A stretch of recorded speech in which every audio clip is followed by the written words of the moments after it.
Hi, BookTube. Welcome to Jackie's Literary Corner. I am Jackie, and I'm going to talk to you about the classics I read this year, this in 2020. So, I had a pretty good classics year this year, and I just realized I should probably have opened this up before I started filming, so I could see it. I had a pretty good classics year this year, and okay, I'm gonna have to minimize this. Sorry, you guys. I should have had this already open. I didn't think about it. YouTube, so I can upload, and then open up Goodreads, so I can look.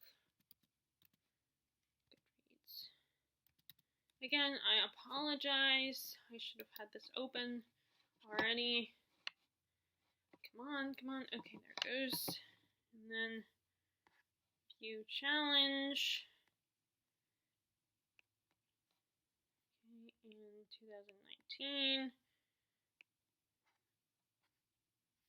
Okay, so let's see. Oh, dang it. Okay, like I said, I should have had this open. I don't know why I didn't think about it. Okay. So let's talk about my classics. Okay, so the first one I read this past year in 2020 was Oh Pioneers by Willa Cather, which I did not realize that was a series until I looked at the book, the other Willa Cather book that my sister had in her collection, which I just gave it back to her because I realized I'm probably not going to read any more Willa Cather. And there's nothing wrong with it. She's a good writer, and it wasn't nothing wrong with the story. It's just, it didn't interest me. It kind of, I hate to use the B word, but it kind of bored me.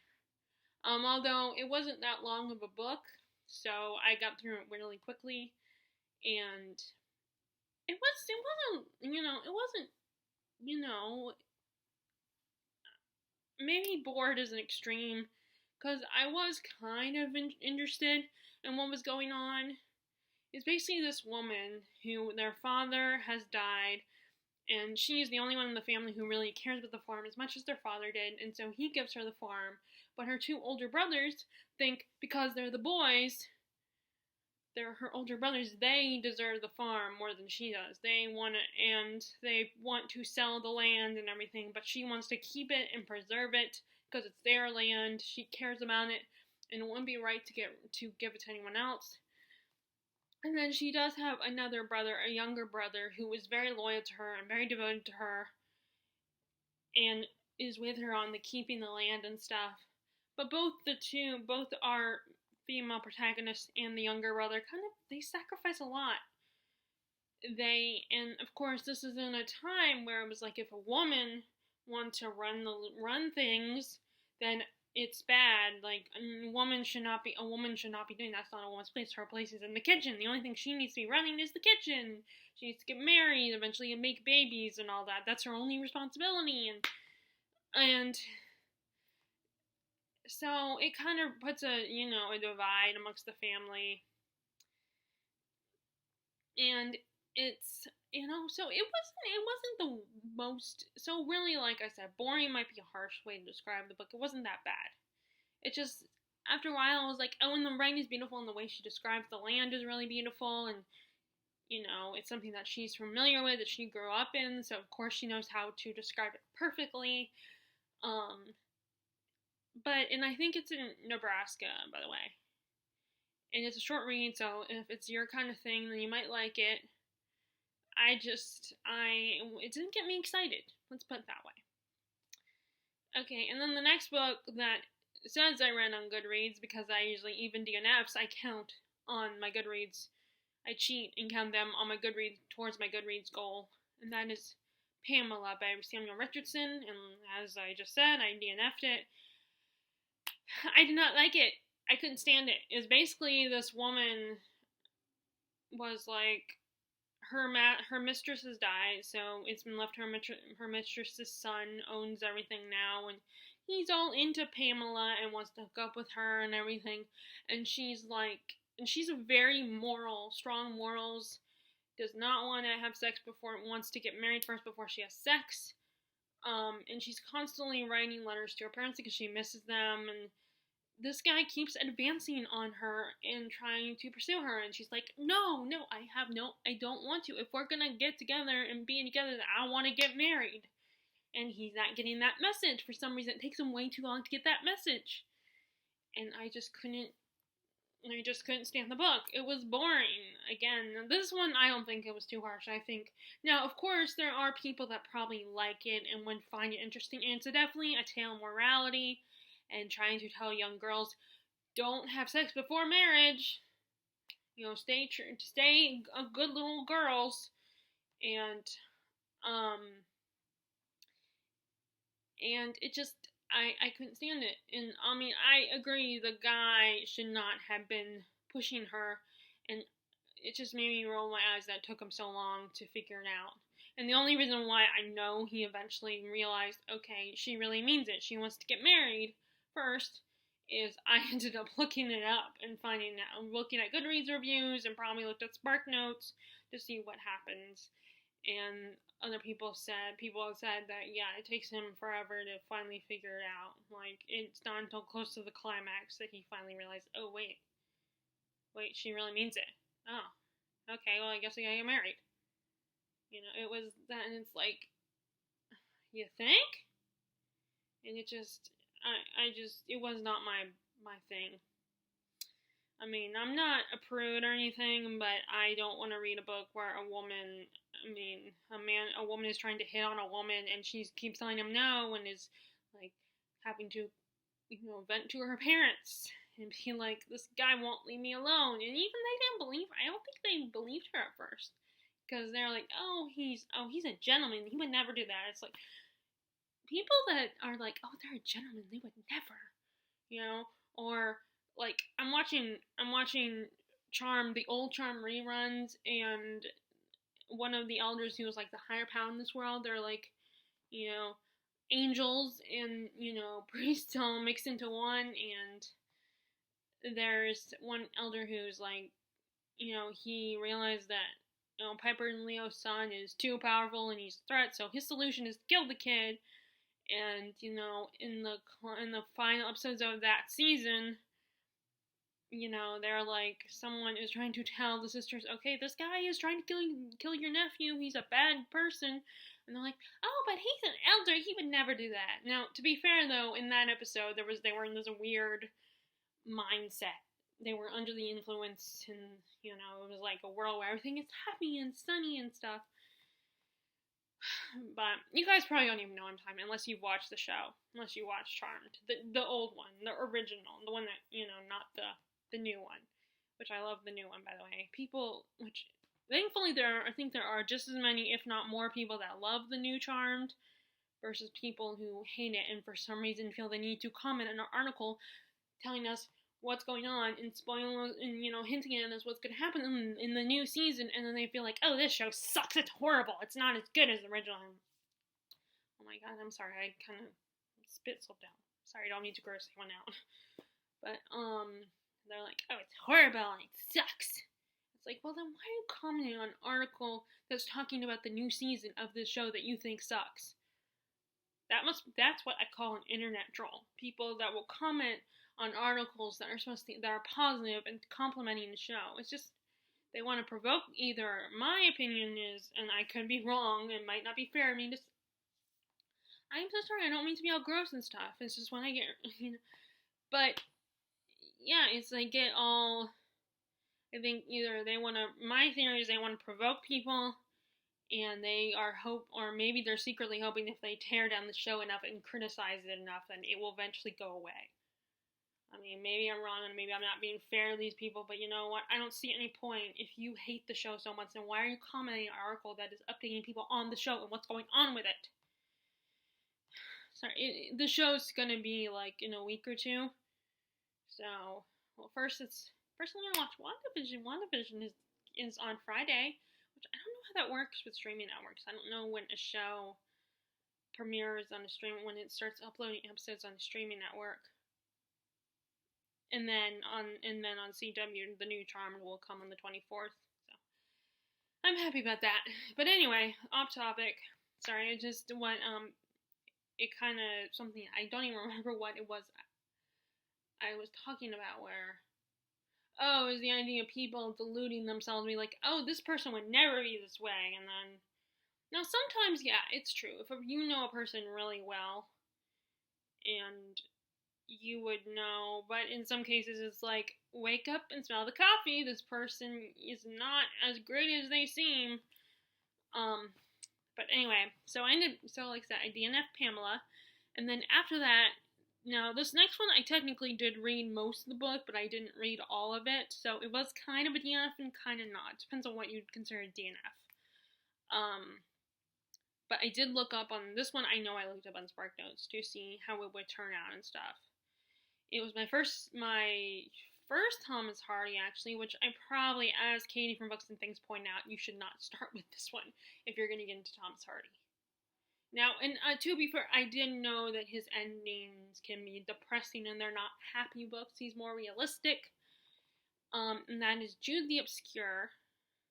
And I like Jude's character. I could kind of relate to him in a way, the whole idea of feeling like you're stuck somewhere and wanting to see the world and expand your horizons.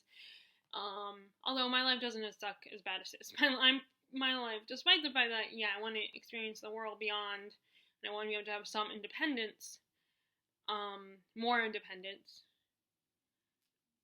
You know, I have a pretty good life, though. I have loving parents who take care of me and protect me and will do anything for me, and aren't super judgy. I mean, sometimes they are a little weirded by my interests, but so I have a pretty good life compared to Jude's. He is forced to become, I can't remember what job he was forced to take. It's like a blacksmith or something, and he's just not happy. He's unsatisfied with his life. He's smart in that he loves reading. He's fascinated by knowledge. He wants to go to school and get an education, but he's from a lower class, so he can't afford it.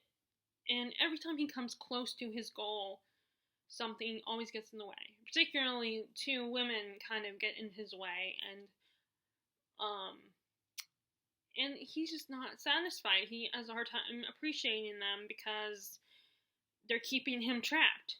And they're not, and granted, no, don't, before you defend them, I remember them not being very nice and being very demanding, selfish women.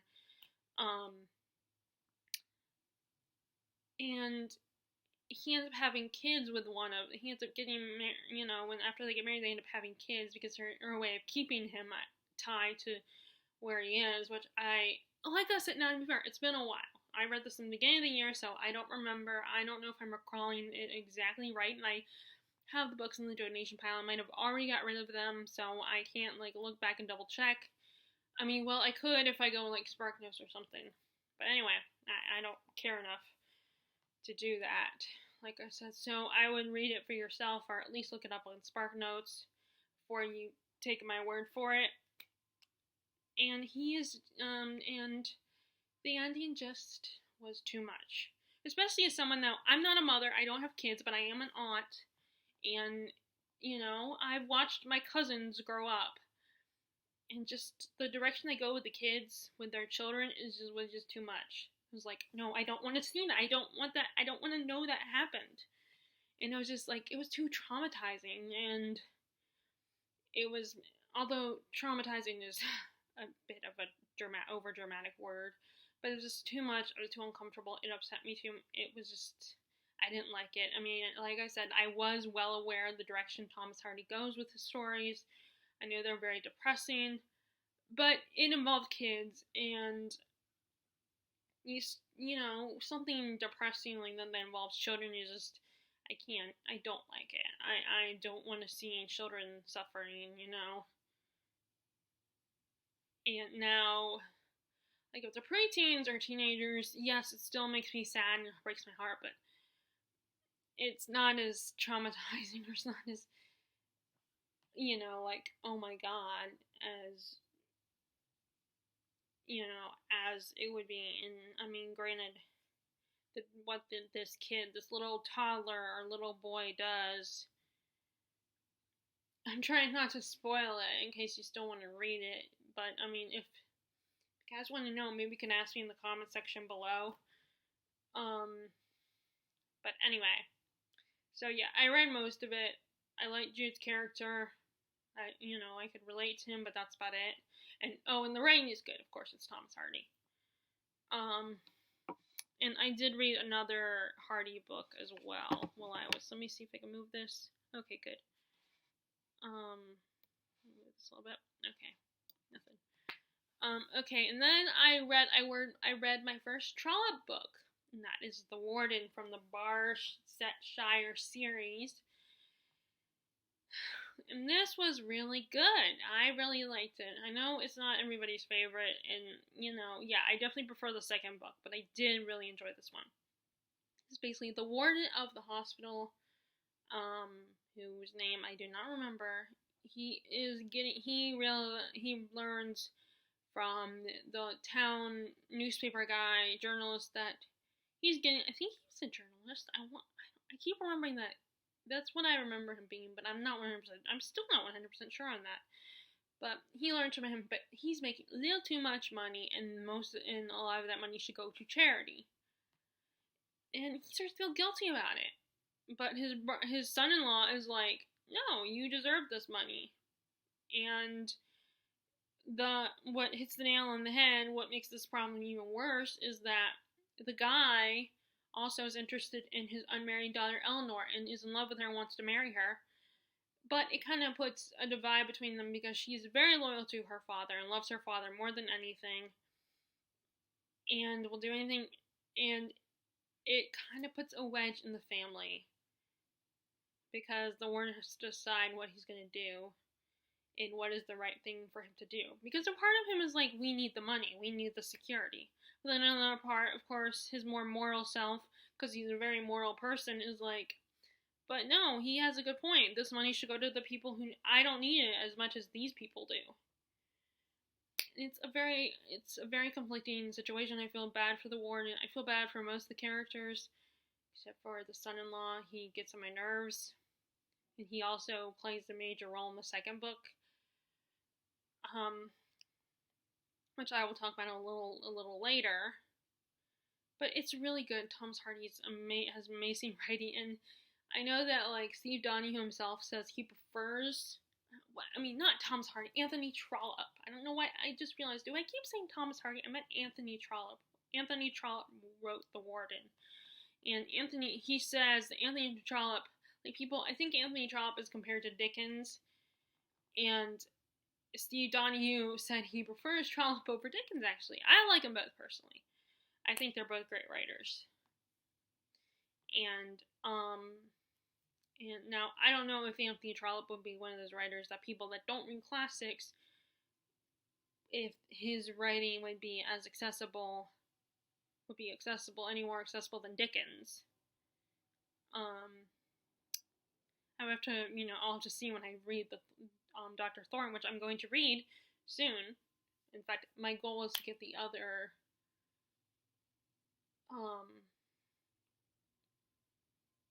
there's 3. I think there's 3 more books left. I think because there's 6. So I'm book 3, 4, and 5. Yes, so 3 more books. 4 books. Oh no, 4 more books. 3, 4, and 5, and 6. So I got 4 more books to go, and my goal is to get the series done by the end of this year. Because I have a problem where I take forever with series, and I will put years between each book in a series, and then I end up losing interest in the series. That's what happened with the Seven Realms series. It took me now to be fair, it just took me a while to buy all the books, but it was partly I could have probably I do wonder if I could easily bought all the books anyway. And I just was like, there are times when I was like, oh, but this one is more interesting to me. But yeah, I don't want the Barsetshire series to be another one of those series that I, take forever. I've already taken actually no, because I read both of them both the first and the second one this year. So that's a little bit that's an improvement. Okay, and then I finally did it. I finally absorbed the story of Lord of the Rings, the original novel. And no, I didn't stare at the pages and actually physically read the book. I listened to the audiobook. That counts, okay? Just because you're not staring at the pages and reading the words to yourself and someone is just reading it to you doesn't mean it doesn't count, because there are people that have dyslexia or are blind and they can't physically stare at words and read the words. Sometimes they have to listen to it, and they deserve to be able to read just as much as we do, even if they can't actually stare at the pages and read the pages. Again, another one of those things I obviously feel very passionate about.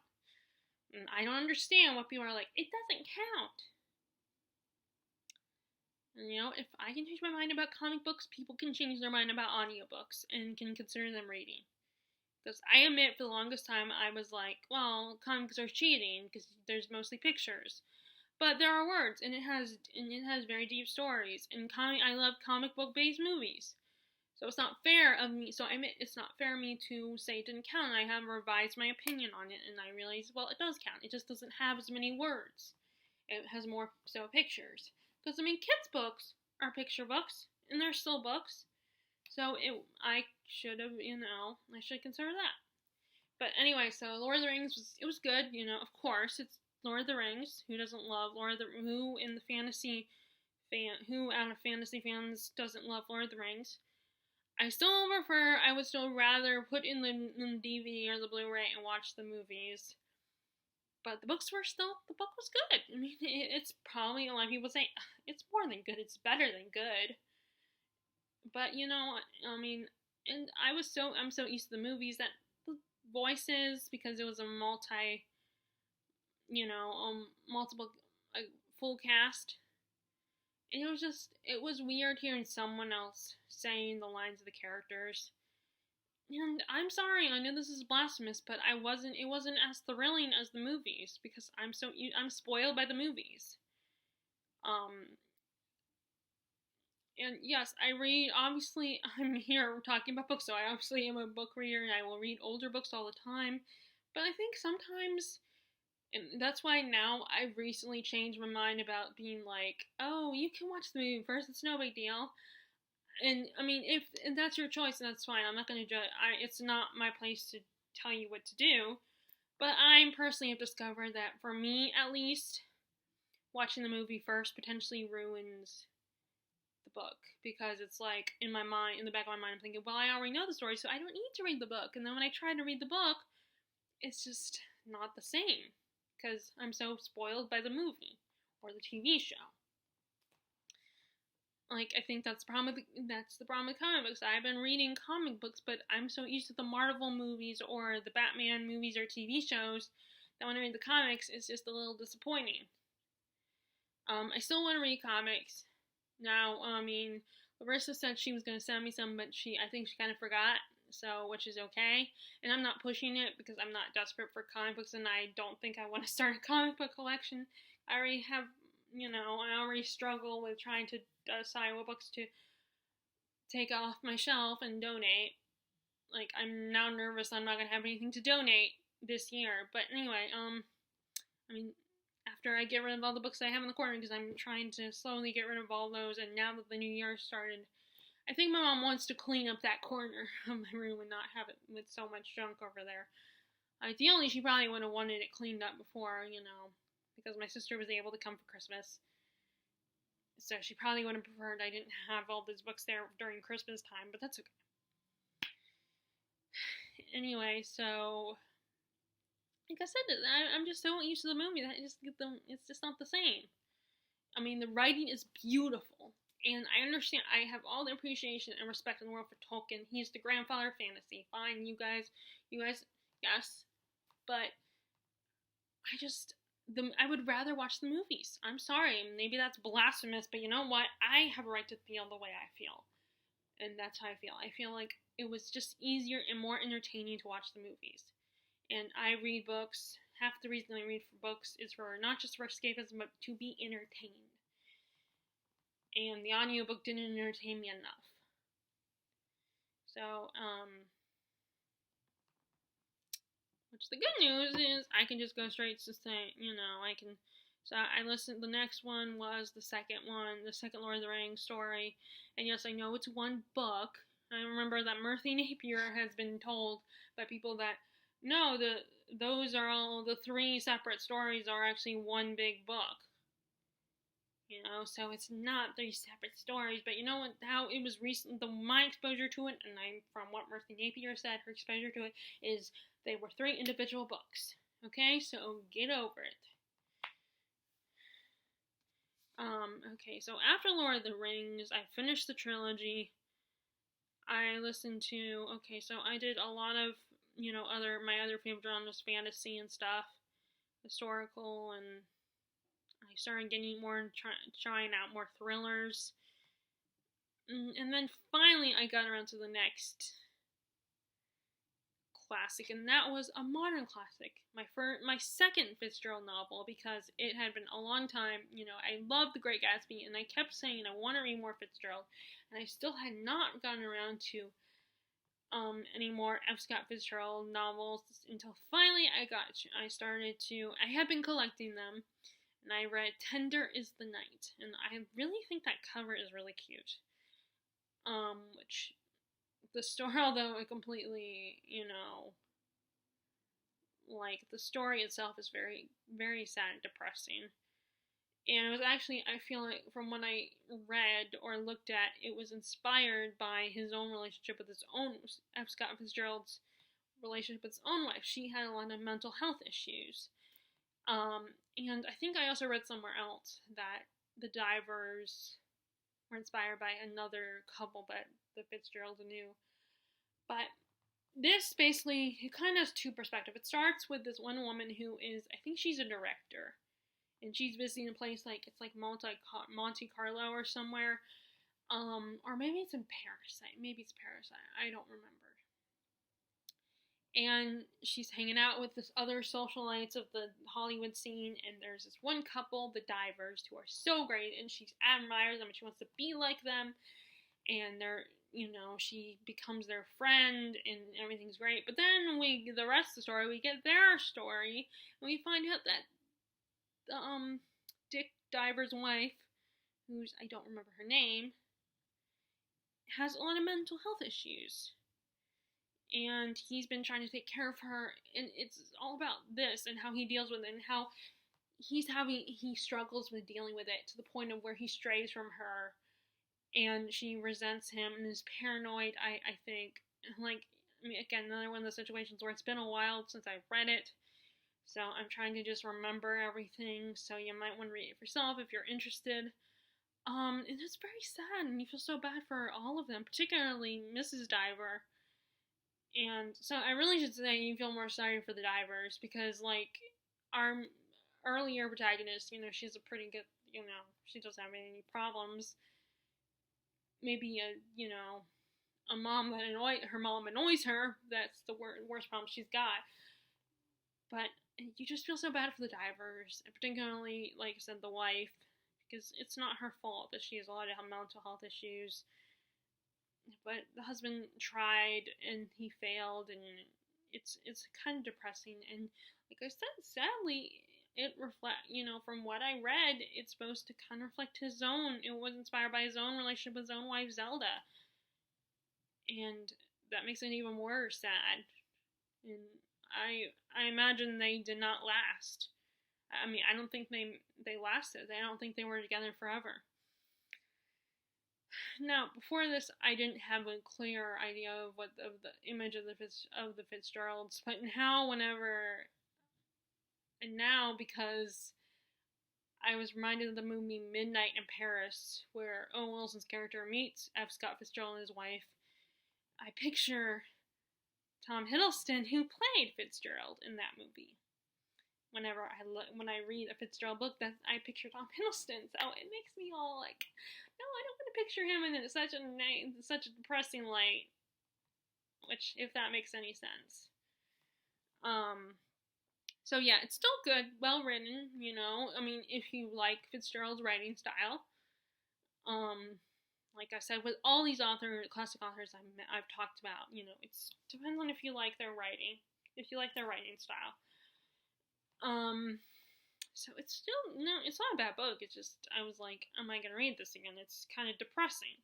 It's a tragic story, and I don't know if I don't read. I mean, I have no problem with tragic stories, but sometimes too much tragedy.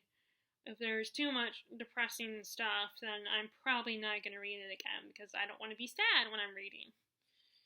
I mean, at least not sad like all the time, you know. I mean, at least with fantasy, yeah, characters die and stuff, but eventually, like, I feel like the fan or the reader will eventually like.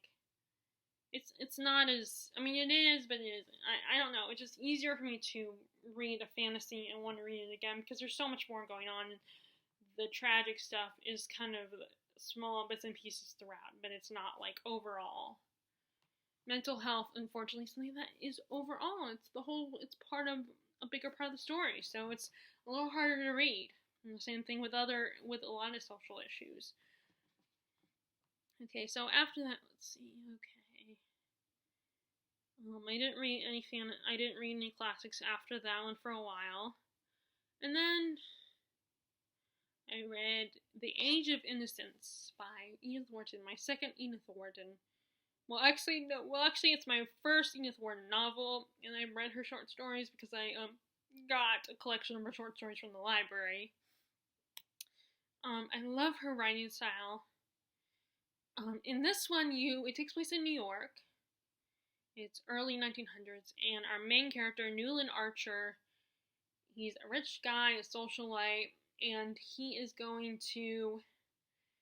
engaged to May Welland, who's a beautiful young woman. She's sweet. It would be a perfectly good marriage. It would be great. And all of a sudden, her mysterious, scandalous cousin, Ellen Olenska, shows up to, catch up with May and everything. And turns out that, she immediately and Archer are immediately drawn to each other. They're attracted to each other. They kind of bond over things, and it turns out that she is not happy in her marriage and wants a divorce. But of course, this is early 1900s. Just like, oh no, she can't do that. How dare she?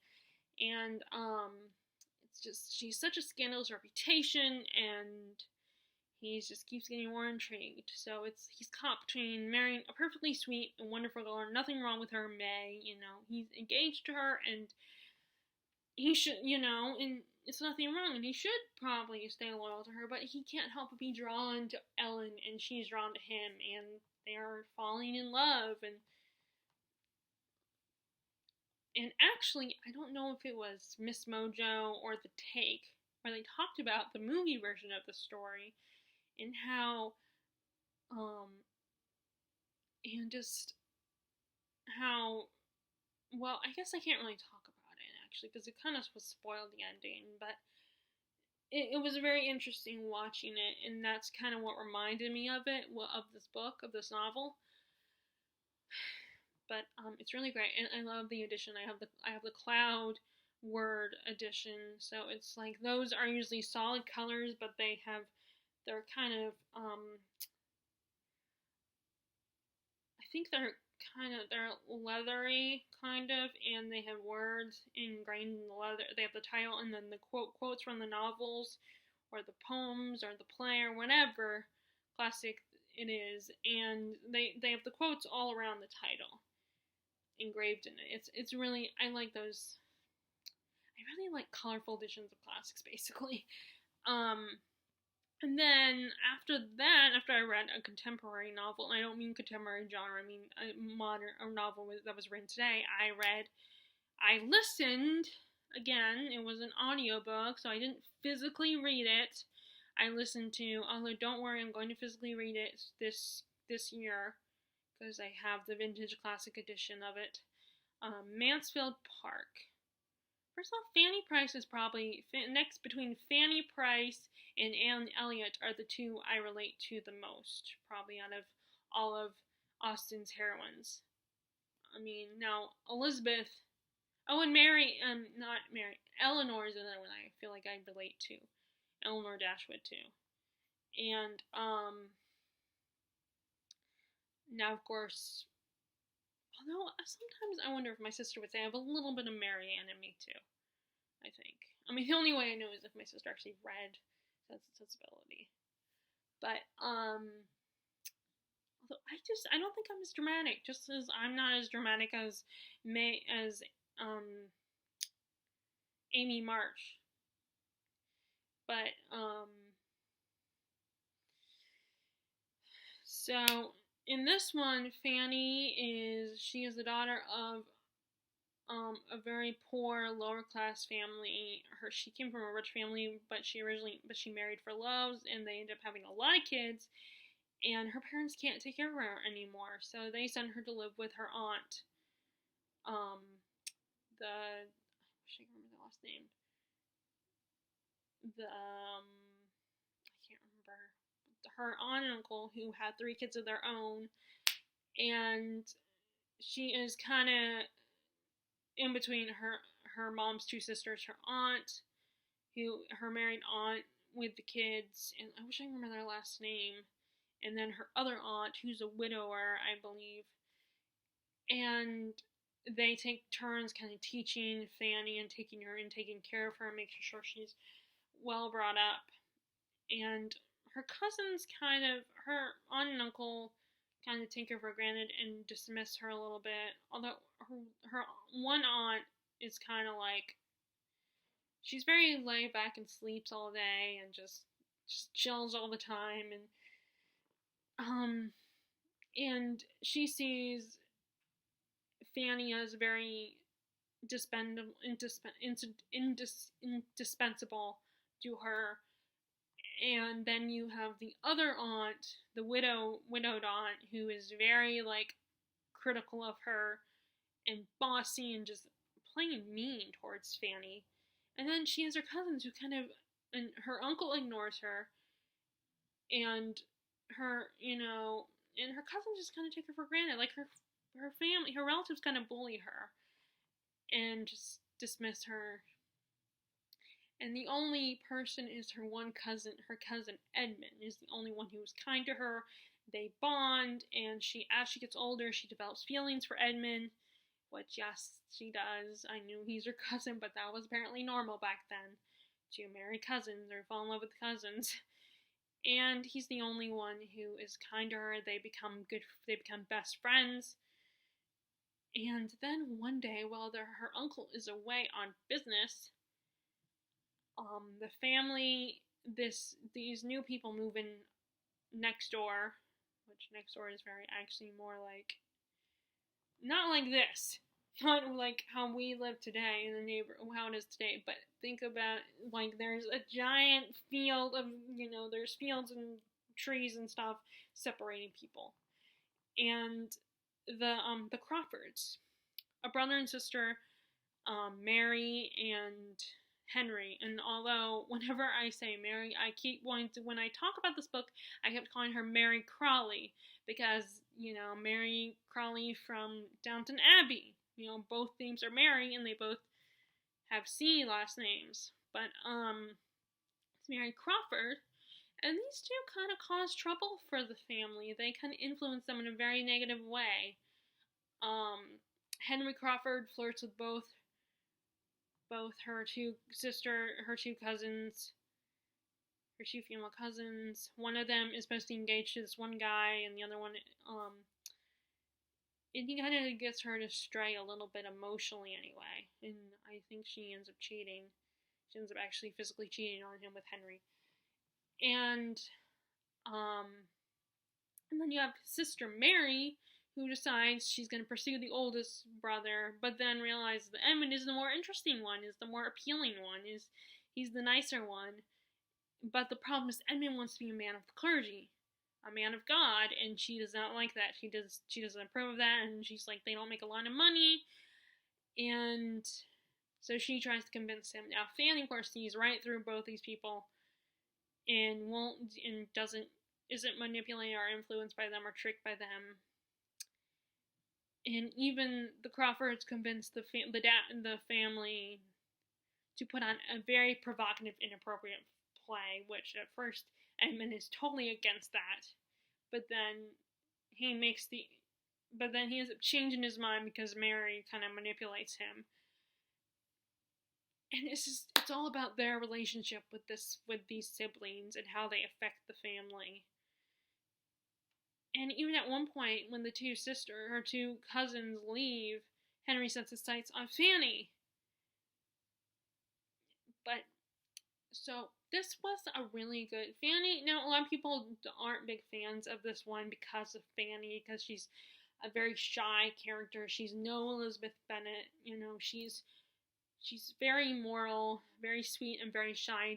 Seems not to stand up for herself, but she knows who she is. She has a strong moral compass.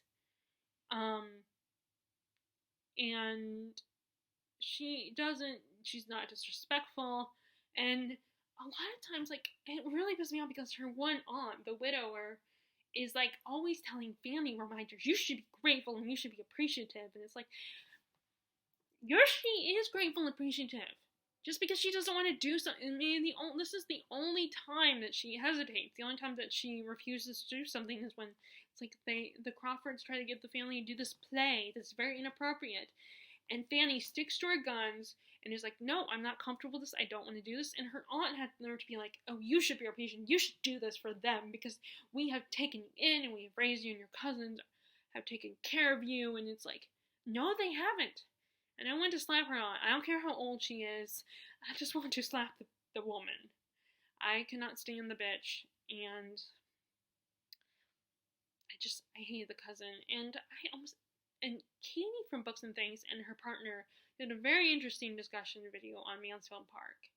And talking about, a lot of people, like, at first don't like it. It's not a favorite Austen, but then if you give it another chance and really think about it, it's not. It's actually good. And you should give Fanny more credit. She may not be as exciting as Elizabeth Bennet, but she's still a good Austen heroine. And she's I personally think she's a relatable, because not everybody can be Elizabeth Bennet. Like, maybe people want to be Elizabeth Bennet, but there are people, I definitely feel like I'm more of a Fanny Price. I mean, again, my life is pretty good compared to Fanny's, but the shyness and, I can relate, and trying to be a sweet, caring person, I can relate to. And Olive from A Book also did a really good video talking about giving Mansfield Park another chance and not judging it by first glance. And it's maybe people will appreciate more as they get older. And the same thing with Persuasion, although Persuasion is still not my favorite. I think as you get older, you definitely would appreciate it more. And like I said, I do appreciate Persuasion. And I will talk about Persuasion more in a little while, because I also reread that one this year. So Mansfield Park is great. I definitely think some of these classics, it's almost better to listen. Sometimes, it's good to listen to them on audiobook because the writing style is different. And sometimes it can be hard to get into. So if you want to get into them, then try audiobooks. Okay, so enough time about that one. Okay, then here's where I'm going to talk about Barchester Towers. This is the second sequel to Mansfield Park. I mean, this sequel to The Warden. So Barchester Towers by Anthony Trollope.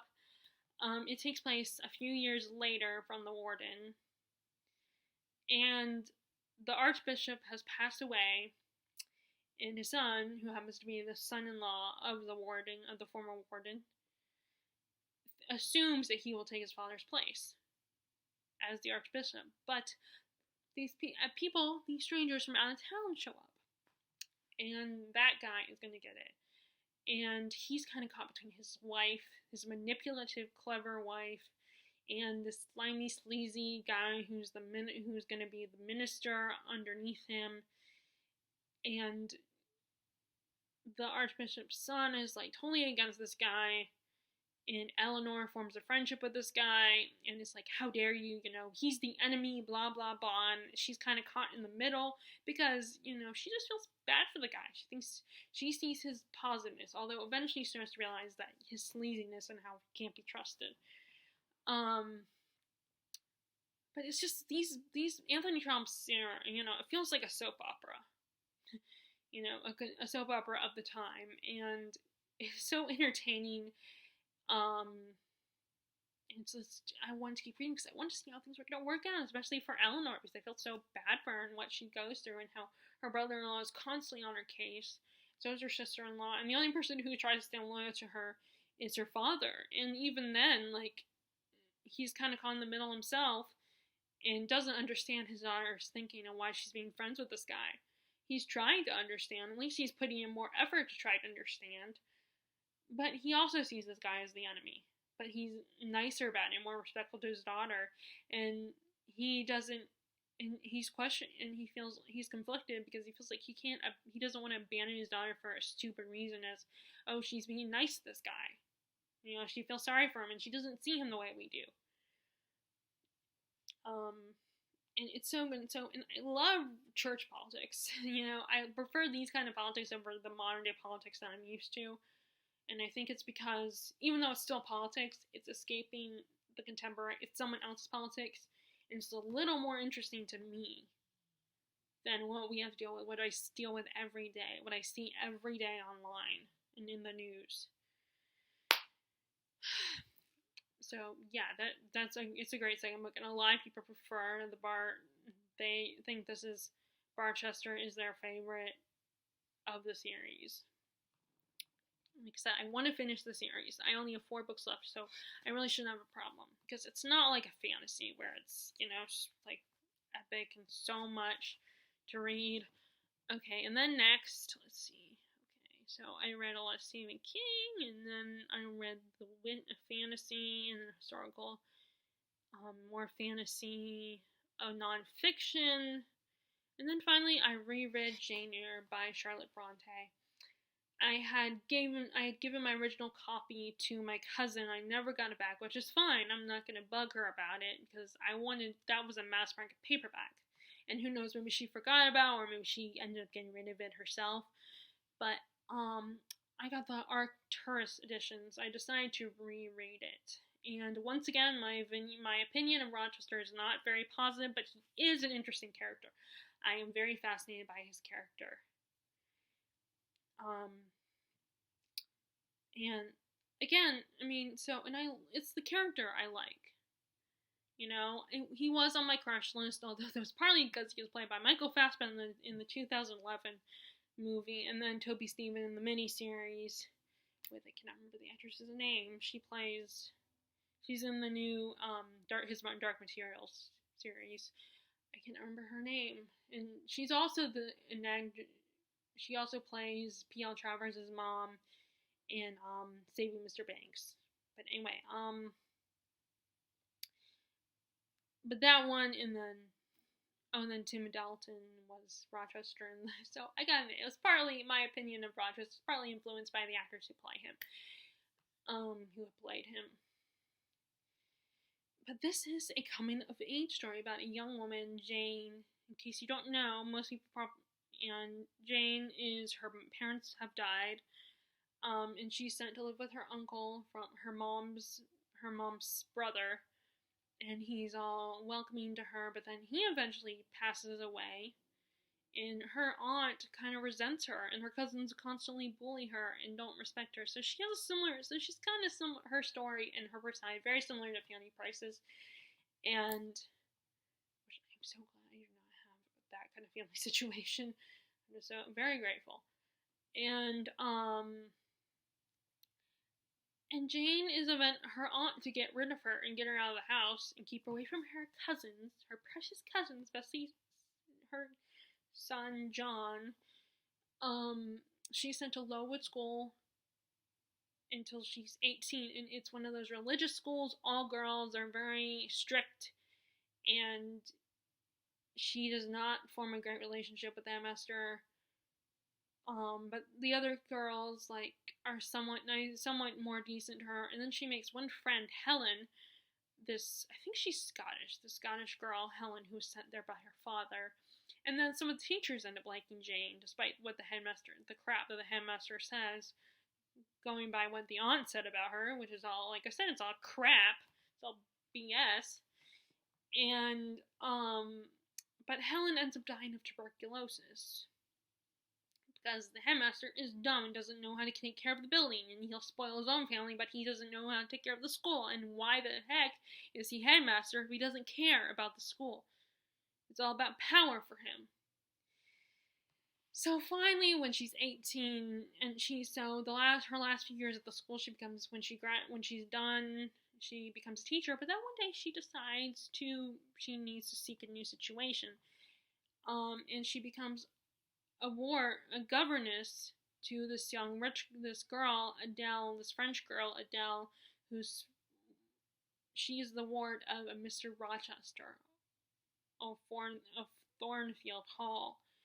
And he immediately, when he finally shows up, he's immediately intrigued by Jane. They form this bond, and he immediately falls for her, and she for him. And then, but Rochester is not such a saint, and he's got some secrets. He's got some skeletons in the attic, I should say. Not the closet, but the attic. It is still a beautiful love story, but it is very much... There's actually another classic I read where I kind of, the love story kind of made me cringe because there is a age difference, a big age gap, and it's a similar age gap to the one between Jane and Rochester. And I feel like in both cases, our female protagonists were naive and young, and they didn't experience a lot of love, and they had a lot of exposure to men, and it was still kind of normal as long as you were of legal age. There were women that were engaged at 16 to some older dude to preserve so that she could finally have babies, because she had the right hips and was of the appropriate age to, she was a marrying age and all that crap, and people died young, so people were desperate to get married, fall in love and stuff. And although these past 3 times I've read this book, I have revised my opinion of Rochester a lot. When I was 16, and I was 16 when I read this, I was all in love with Rochester and was cheering for them. And like I said, I was heavily influenced by the actors who played him and their performance and their looks. We're all shallow in the end. But now I'm this dude has a lot of issues. He keeps secrets from Jane. He gets very, he's a bit controlling, and he can be a bit aggressive. And he's just, I get that he's a little bit bitter about the world and stuff, how he was treated, how he was stuck in these situations, but at the same time, it's and some of the things he says, he's there's the line where he says, basically implying that Jane is so delicate, he can easily break her and force her to do what he wants. But I do give him props for holding himself back. But, and, he's and he basically implies that he will do whatever it takes to get what he wants, whatever it takes, because he knows he sees himself as deserving it. And I wonder if he could be seen as the nice guy trope, but a little bit more aggressive about it. Maybe. I don't know, maybe there are differences between him and the nice guy trope. But,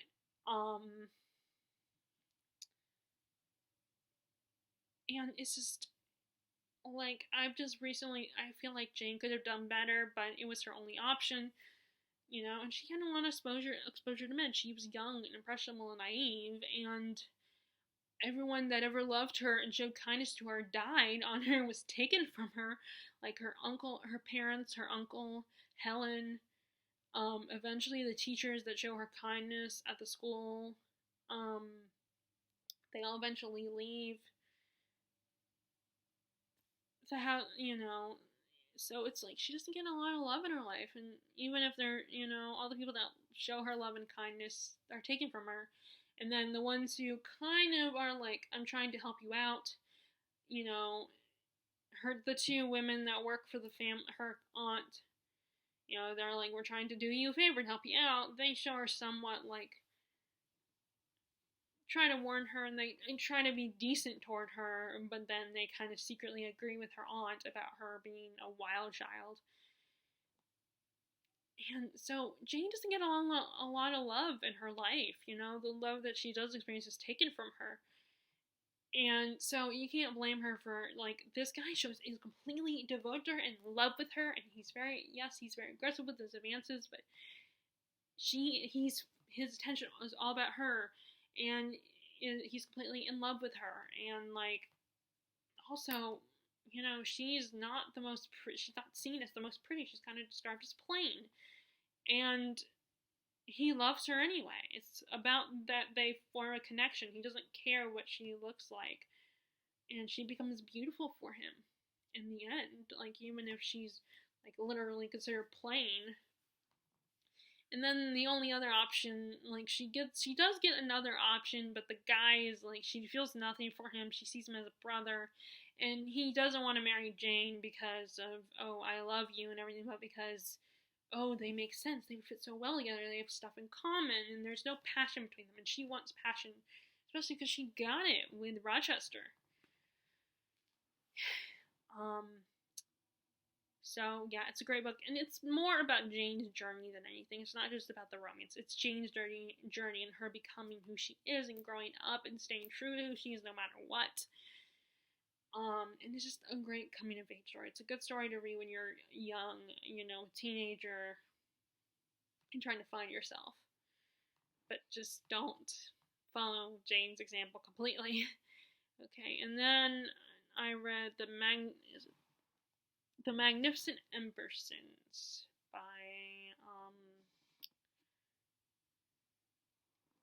let's see, Booth Tarkington. I don't know if I'm saying it right. This was a good one too. I ended up putting in the donation pile though, because I'm probably not going to reread it.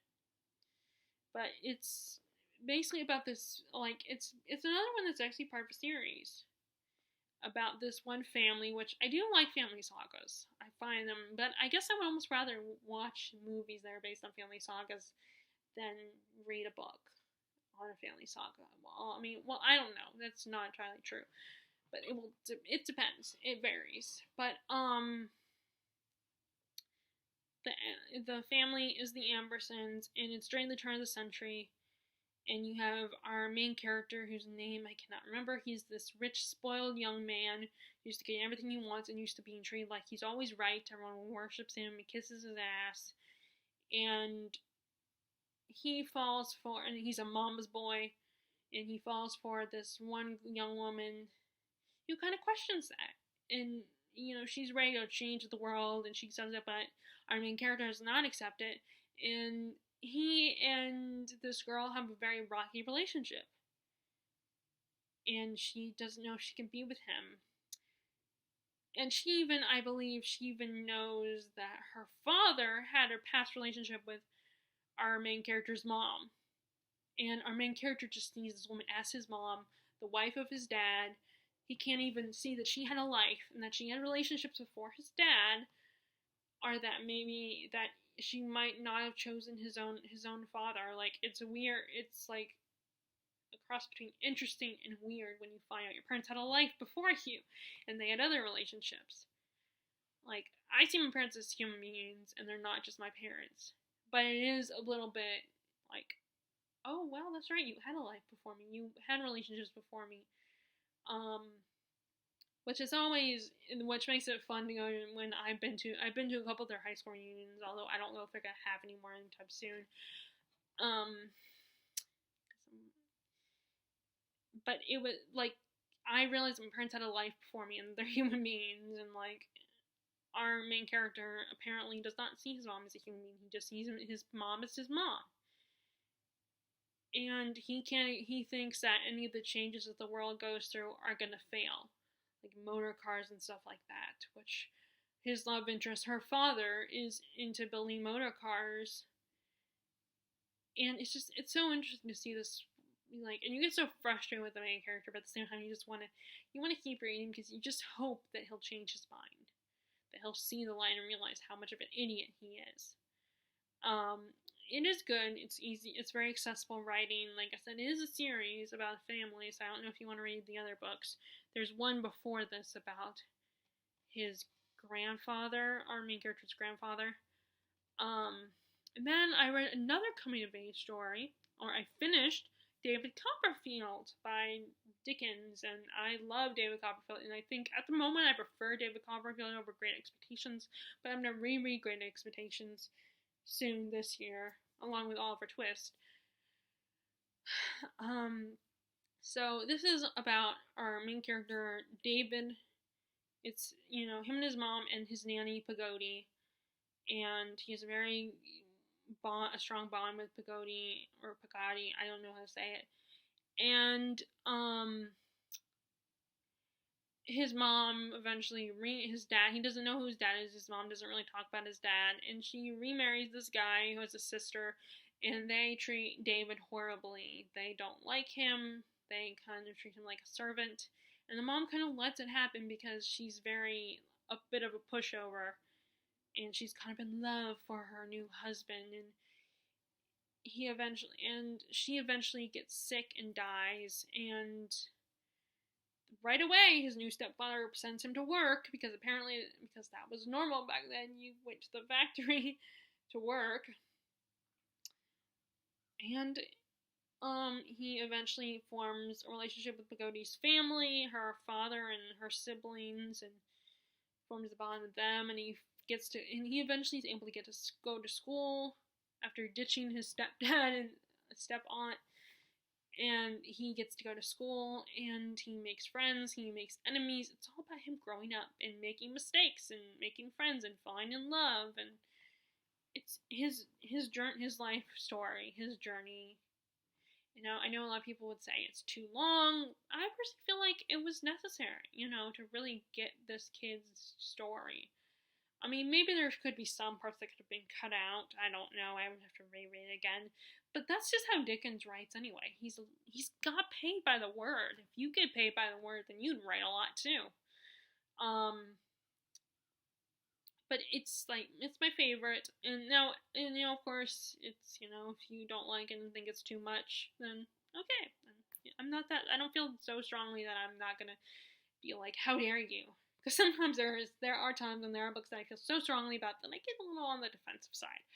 But the difference, as I always say, the difference between me and some of these people is that I am not dumb enough to say anything to people, because then they'll start a fight, and I don't want to fight with anyone on the internet. That's stupid. Sometimes those comments on YouTube videos are very entertaining to read, unless I clearly have a strong side that I'm on, Okay, so I listened to another audiobook of Austen. I decided to go ahead and listen to another audiobook of Austen. That's Emma. Now, I already knew the story because I was a fan of, I've seen the Gwyneth Paltrow movie, with Jeremy Northam, and so I knew the story. This is about a young woman, Emma. It's her and her dad. She's kind of spoiled. Her mom died when she was really young. She's spoiled by her father. She's a rich, kind of snobby girl, thinks she knows everything. And she doesn't want to get married because she feels like she doesn't need to. She has everything she wants. And after some successful matchmaking predictions, she decides this means she is a good matchmaker. So she decides to kind of play matchmaker, play the puppet master, and trying to get people, and even makes friends with this poor girl who, you don't know anything about her family relations. We don't know who her parents are, and she decides to take this girl in, which I can't think of her name. It's gonna pop in my head any minute. It's gonna pop in my head either after I film this or later. And she immediately, takes her in and tries to kind of teach her her ways and make her into another version of herself. And her one best friend, Mr. Knightley, does not approve of this. He doesn't think it's a good idea, but he ends up,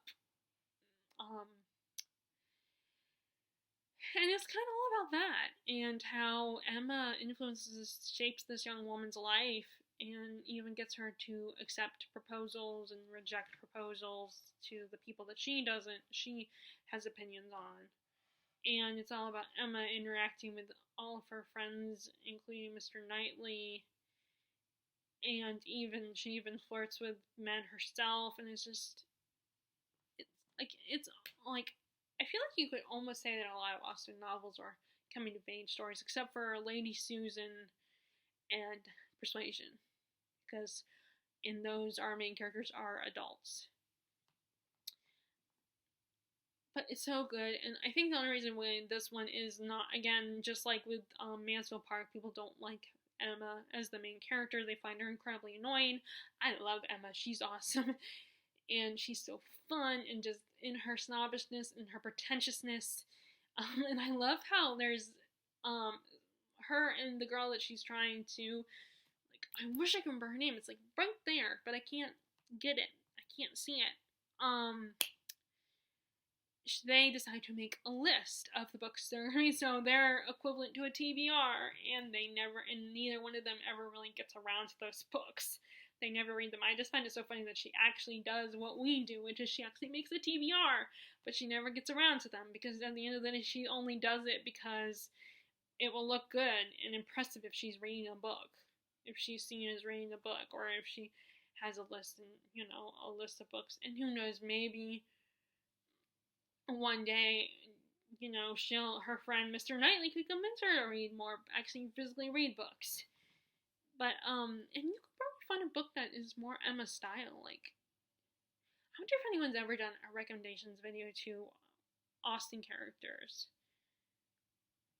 I can't remember who I watched, but I recently watched someone's video where they recommended books to fictional characters, but I don't know which group of fictional characters they recommend books to. But I would love to do that. But anyway, so I love Emma as, she's awesome. Okay, so after that, I again read a couple of fantasy. Well, one fantasy, and then the other one was not technically a fantasy. It was Belle's library, so it's basically all of the books that Belle would read and her thoughts on those books. It's cute, and if you have a kid that grew up with Belle, Beauty and the Beast, then definitely check it out. I am keeping it for the sake of, I think, I might have gotten rid of it. Actually, no, I might have put in the donation pile. Which I feel bad because it was a gift for Christmas, I think. It was really cute, but it's just like, I don't know if I might have kept it. I have to look around my room and see if I still have it, because I know it's not on my shelf.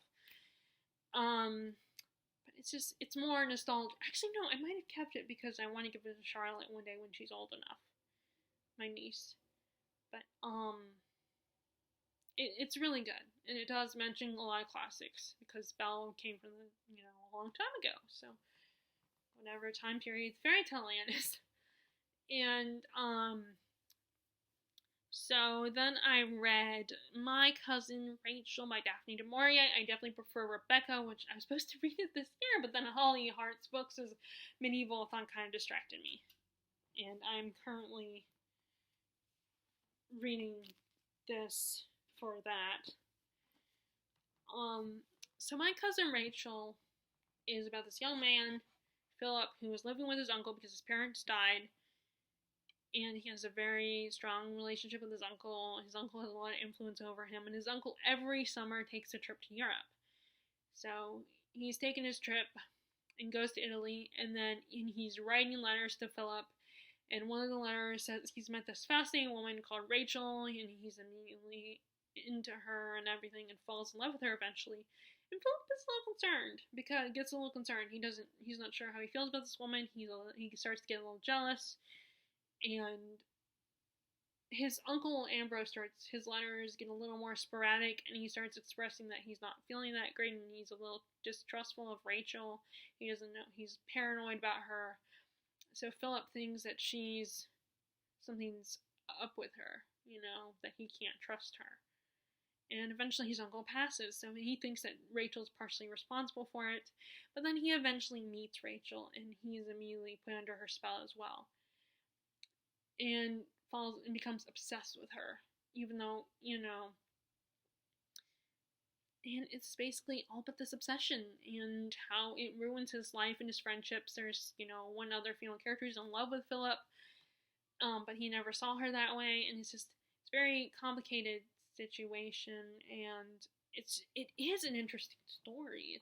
I still prefer Rebecca, and of course it's great. It's a great writing, and I think some people say it's better plotted or better well written, and it's so interesting, and you don't know if Rachel's a villain or not. It's like the trailers for the most recent movie make it seem like Rachel is vindictive and manipulative and you can't trust her, but I feel like with the novel you don't know.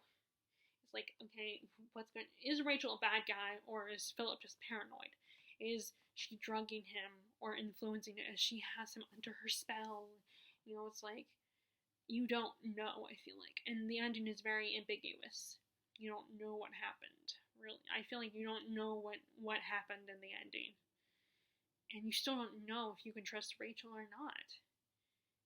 And it's almost like, was Philip just assuming Rachel, was being a typical guy and thinking Rachel wanted him and would marry him and stuff, when she was really not? I mean, maybe she really is just someone who doesn't want marriage and has these guys all obsessing over her because she's really beautiful.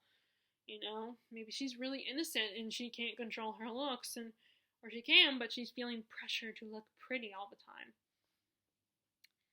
I feel like women can potentially judge because they're pretty and they're really beautiful, and it's like people give them a hard time. It's like, how dare you look beautiful? I mean, should a woman not wear makeup? Should she make herself look ugly and not presentable and not pretty? Should she not put effort in her appearance so that men won't pay attention to her? Is that what a woman is supposed to do so that they can't be like, well, it's your fault? The whole victim blaming thing. But you don't know for sure, because maybe Rachel is really manipulative. Because there are times where she does seem she's a very manipulative person. And I feel like everybody could interpret it differently. Everyone could, interpret it as, oh yeah, she is manipulative and she's the bad guy. But then other people might be like, well, no, she's as much of a victim as Philip and Ambrose are. And I feel like we still don't know what happened to, we still never find out what happened to Ambrose, why he got sick or anything. We're told things, but we still don't know if it's actually true. But it's still really great. It's just not, I don't know if I got rid of that bag or already donated that bag or not. But if anything, I would want to buy a different copy anyway, because that one was kind of plain. Even if I love Jamaica Inn, I might get another copy of that anyway when I read it. So it's either that one or Marianne. I might read Marianne next, because that one I don't hear a lot about. I've heard of Jamaica Inn. So it was still really good. It was just, I still kind of prefer Rebecca. And like I said, if I did put in the donation pile, because I don't know if I'll read it again, but I might just buy a different copy, a nice copy of My Cousin Rachel. Even if it's the movie tie-in edition. I'd rather that than have a plain book. And then next was another DNF, which is, what was it called? Under Western Eyes, by Joseph Conrad. And from what I heard when I was looking at reviews, because I wasn't certain if I wanted to continue with this or not, because I was kind of losing interest, and one of the reviewers who did love it was like, he felt like it was very much this one of these things where Conrad was like, oh, Dostoevsky made me to write this, but I can do it just as well, if not better. I can write this kind of story, because it's kind of the same story as Crime and Punishment, where it's like this guy commits a crime, and it's the aftermath of that and him feeling guilty and stuff. Of course, I haven't read it, so I'm just going by what I've heard this is about. And it's the same setting and all that. But I think part of the problem is it is from someone who's not a Russian. He's a British guy. And, if you can do that right, even if you don't have experience, but you can do it respectfully and right, then I say try it and go for it. But just keep in mind, you need to be respectful and actually sound like you know what you're talking about, and you're not condescending to the audience and the people that have that would be the own voices of this type of story. I think it is risky when you try to do when someone you can't relate, and you're not the person, you're not of that country, or you don't have that disability, or you're not of that race. If you can't, it's a bit tricky, because sometimes people feel like you can't understand, you got it wrong, you don't know, you think you do, but you don't, you're not a good representative because you don't represent it. But I ended up DNFing because I still I had just a couple years ago I read Crime and Punishment. I want to reread it this year, and to me it can't compare. I mean, the only positive thing is it's not as long as Crime and Punishment, and it's not as wordy, because Dostoevsky is very philosophical. So people might prefer that, but I prefer Dostoevsky. And no disrespect to Joseph Conrad, and I definitely, after this book, I went through and looked at, because I bought a few Joseph Conrad books, a couple, and I was like, no, I'm not interested. I'm not gonna read this. And I did look at other people's reviews of these books. Okay, so yeah, I DNF'd that one. Okay, and then I read A Doll's House, which I don't remember a lot about it. I do remember it's about a married couple. It's a play. I do want to reread it, so maybe I can appreciate and get into it more. It's about this couple. The wife isn't very good with money, and she's not very responsible about it, and the husband is, and I think at some point they're almost about ready to lose money, and the husband is being blackmailed by someone, and it's all about how they're dealing with that. Yeah, I think the husband is being blackmailed. Like I said, I need to reread it, because I don't remember how I feel about it. I don't know how I feel about it, and I feel like I need to give it another shot. Okay, and then I decided to read several Fitzgerald short stories. So I read Head and Shoulders, about a young couple who decides to get married. Not my favorite, And then I read Bernice Popular Hair. Now I love this one. I think a lot of young people, college and high school students, and even middle school kids, well, probably more high school than in college kids, can relate more to this. That this young woman, Bernice, she comes to live with her cousin, and her cousin, and Bernice has a very moral young woman, very proper, and her cousin is like, I don't want to babysit you, because she comes every year.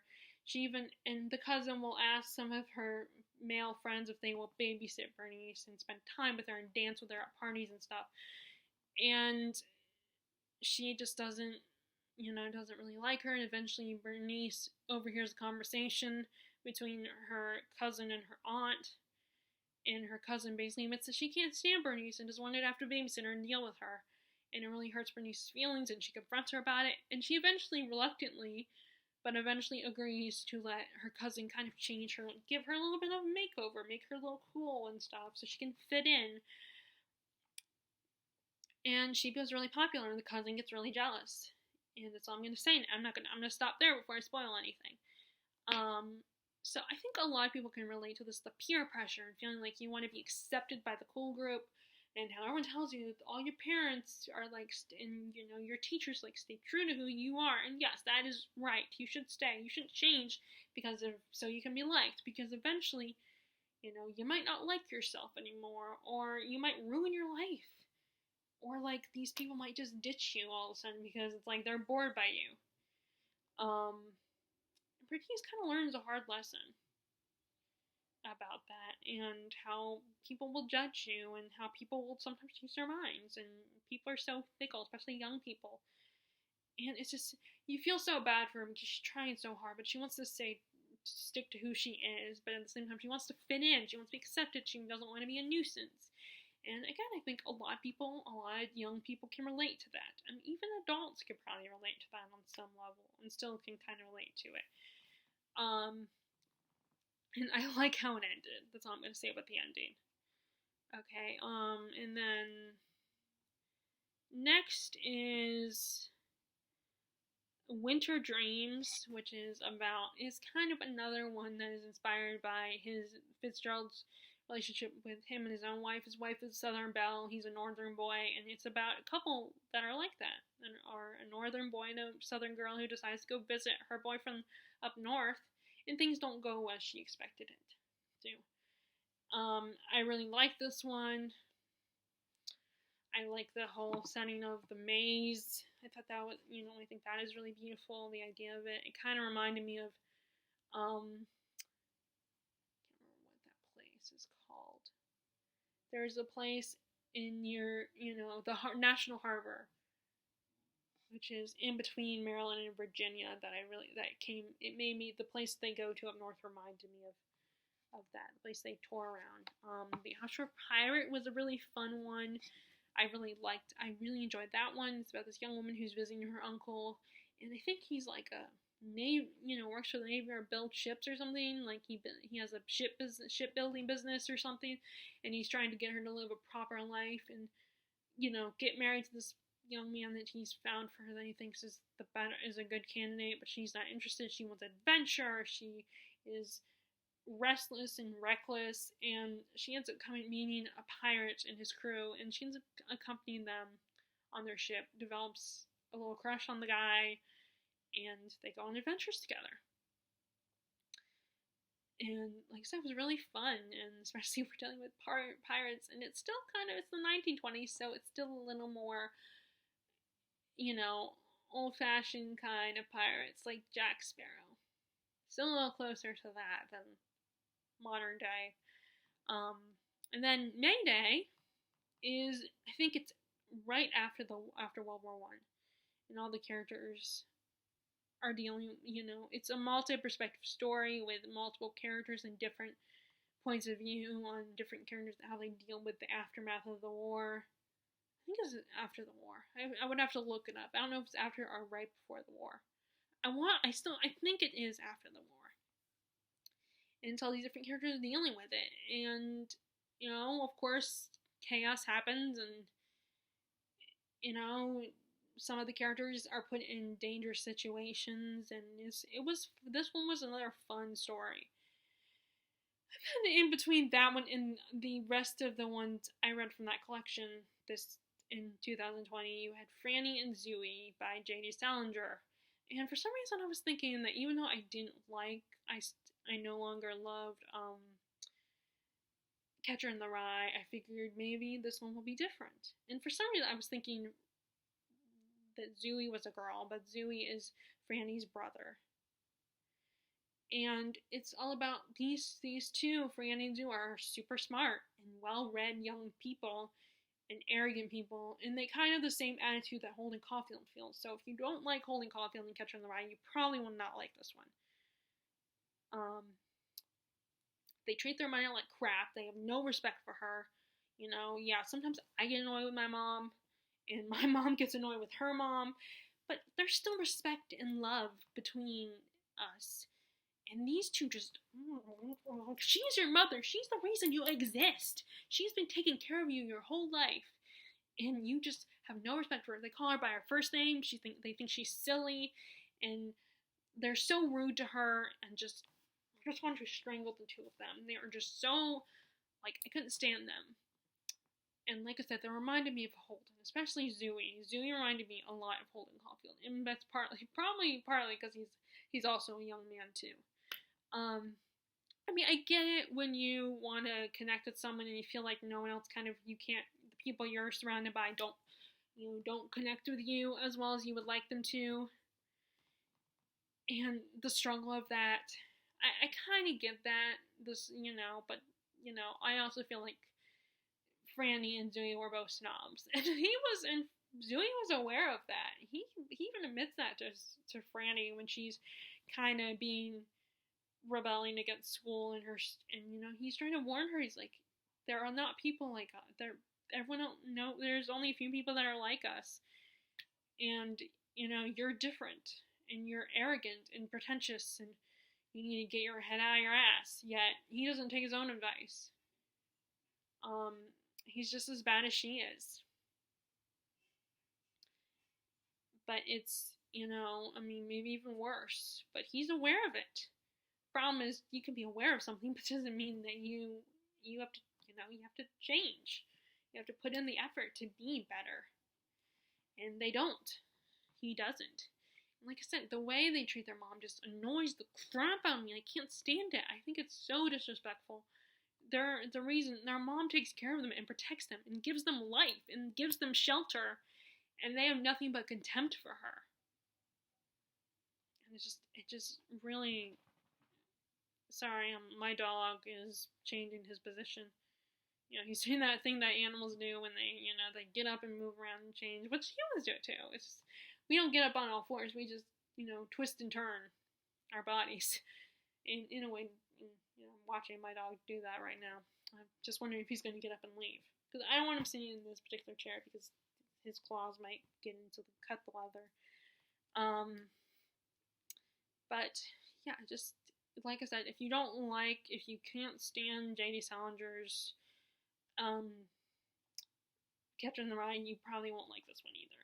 Okay, so I really started reading some other Fitzgerald books, the little short stories. I read The Jelly Bean. That one was cute. I think, it's about this guy who's, I don't even remember. I'm not gonna, I just remember it was cute. It was fun. And then I read, and I don't want to give you the wrong details about that one, so even though I've already did it, I'm probably already have done it before.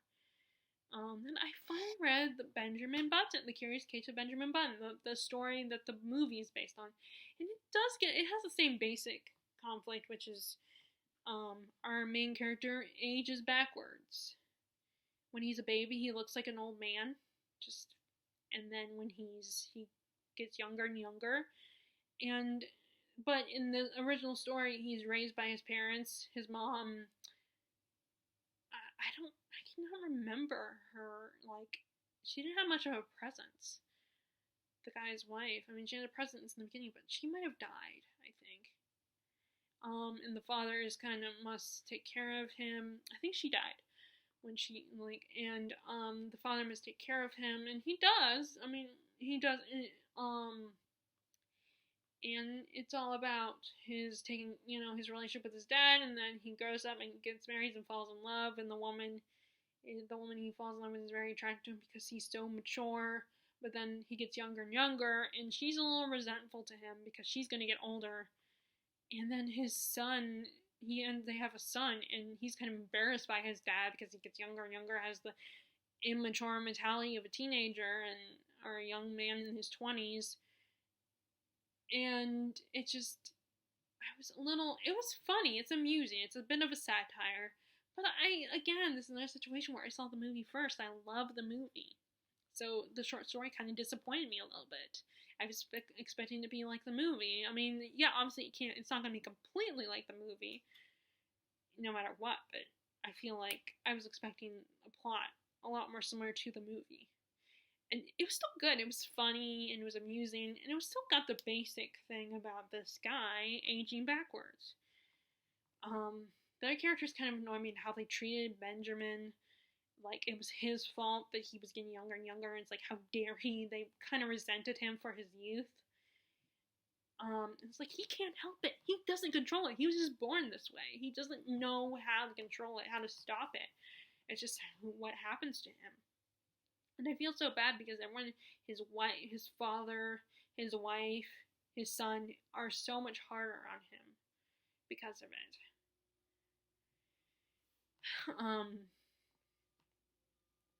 Then, I read I love Diamond as Big as the Ritz. So this is basically about a group of young men who go to school and think of like Dead Poet Society kind of situation. And they're very rich and stuff, and then there's one man who claims he's richer than all of them, but he doesn't talk about his life or anything, about why he's so rich, and he ends up making friends with our narrator, and he's like, well, I can show you where I live, but you gotta keep it to yourself, you can't tell anyone else about it. And so he follows him, and he lives up in the mountains, hidden somewhere, And he finds out that his family is rich because they mined a lot of gold, or gold or coal or something that makes them really wealthy, or a lot of silver maybe, and like something, and they live with this. They have this big diamond, a diamond as big as the Ritz, as the title implies, and he really is treated very well by the family, and he's treated, and he even falls for the daughter, the guy's sister, but then he slowly realizes that he might be stuck there for a while. He might end up being stuck there because they don't want him to tell on them, to reveal their secret, because they're doing something illegal. So this one is really fun. Again, another fun one, and just very interesting, and just really, like I said, just fun. I can't think of a better word. Okay, and then I tried to reread Brave New World. Didn't really, just was kind of bored by it. I had to read in high school, but I hadn't remembered it, so I don't want to reread it. And then I was like, I don't like it. It's kind of boring. Not a lot happens. I mean, it's not a super long book, but it's not that short either. So I was like, okay, forget this. And then I think Winter Dreams is, I think that one is meant to be kind of a sequel to, or like explores the same themes as the Ice Palace, and like the difference between the North and the South. Which there is a bit of a cultural difference between northern people who live up north and people who live down south.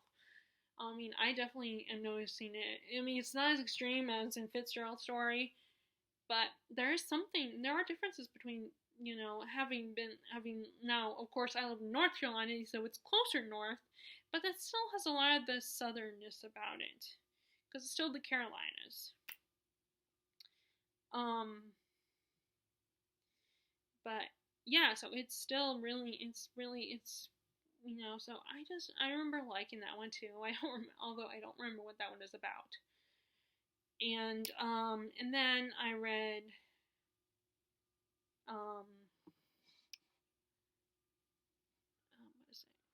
Dice, Brass Knuckles, and Guitar about this young man, this of lower class, who tries to, he opens up a school so people can learn how to play dice, learn brass knuckles, like fighting with brass knuckles, and then playing guitar. And these rich kids show up. I mean, and he's from the South. And he shows, when he makes one friend by this northern girl who's, the only one who's loyal to him throughout the whole story, next to his butler or whatever. So he's not poor. Actually, now I think about it, because I think he does have kind of a driver. He's just from a different part of the U.S. And he tries to, but then these young, rich, pretentious kids cause trouble for him, and he tries to kick them out, and then they cause more trouble for him, where he loses the business. Because they're rich and snobs and get away with everything they want, and you just want to punch them. You hate them so much, because you feel so bad for him. And then that was the last one from that collection that I haven't read, of what I've read so far. Not the last one. There's plenty of other stories, but that's where I stopped for now with that one. So then I decided I wanted to read Rip Van Winkle by Washington Irving. And this is what people apparently study in school, I guess. But this is about this man who goes up to the mountain. Every year he goes up to the mountains and kind of leaves his family and is just trying to, hang out on the mountains, get some rest, and get away for a little while. And then he ends up falling asleep for a lot longer. And then he falls asleep long enough. He's in an enchanted sleep where he wakes up. And it's different. His family is gone, long gone, and the world's changed. And the war has happened. And it's just him dealing with that. So far, Washington Irving stories, I'm just like, oh, they're okay. Because, again, now that one, I have never seen any adaptation for that one or anything. So, it's just more like, I just thought it was it was kind of interesting. It's just okay, not wow or anything. I like with short stories, it's unpredictable if I'm gonna love them or not. Sleepy Hollow, I did enjoy it, but I'm spoiled by the Tim Burton movie with starring Johnny Depp and what's her name? What is her name? I cannot believe I can't remember her name from Casper and the Addams Family, the live action movies. I could picture her. I can't think of her name. But yeah, I was there's that one, kind of spoiled by that one, is like, because it's so much more interesting, and the characters have more personality in that one. I still liked it, Sleepy Hollow, but anyway, this one was just okay. It was kind of interesting, but not really, I think because it was a short story, and like I said, my feelings on short stories can be unpredictable. Sometimes I love them, sometimes I don't. And I just didn't love this one.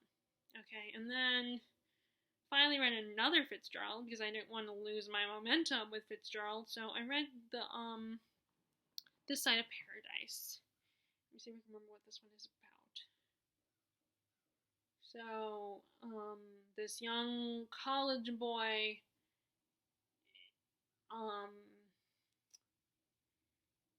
it's a coming of age story, and he has very strong political opinions, but I think over the course of the story, his political views change.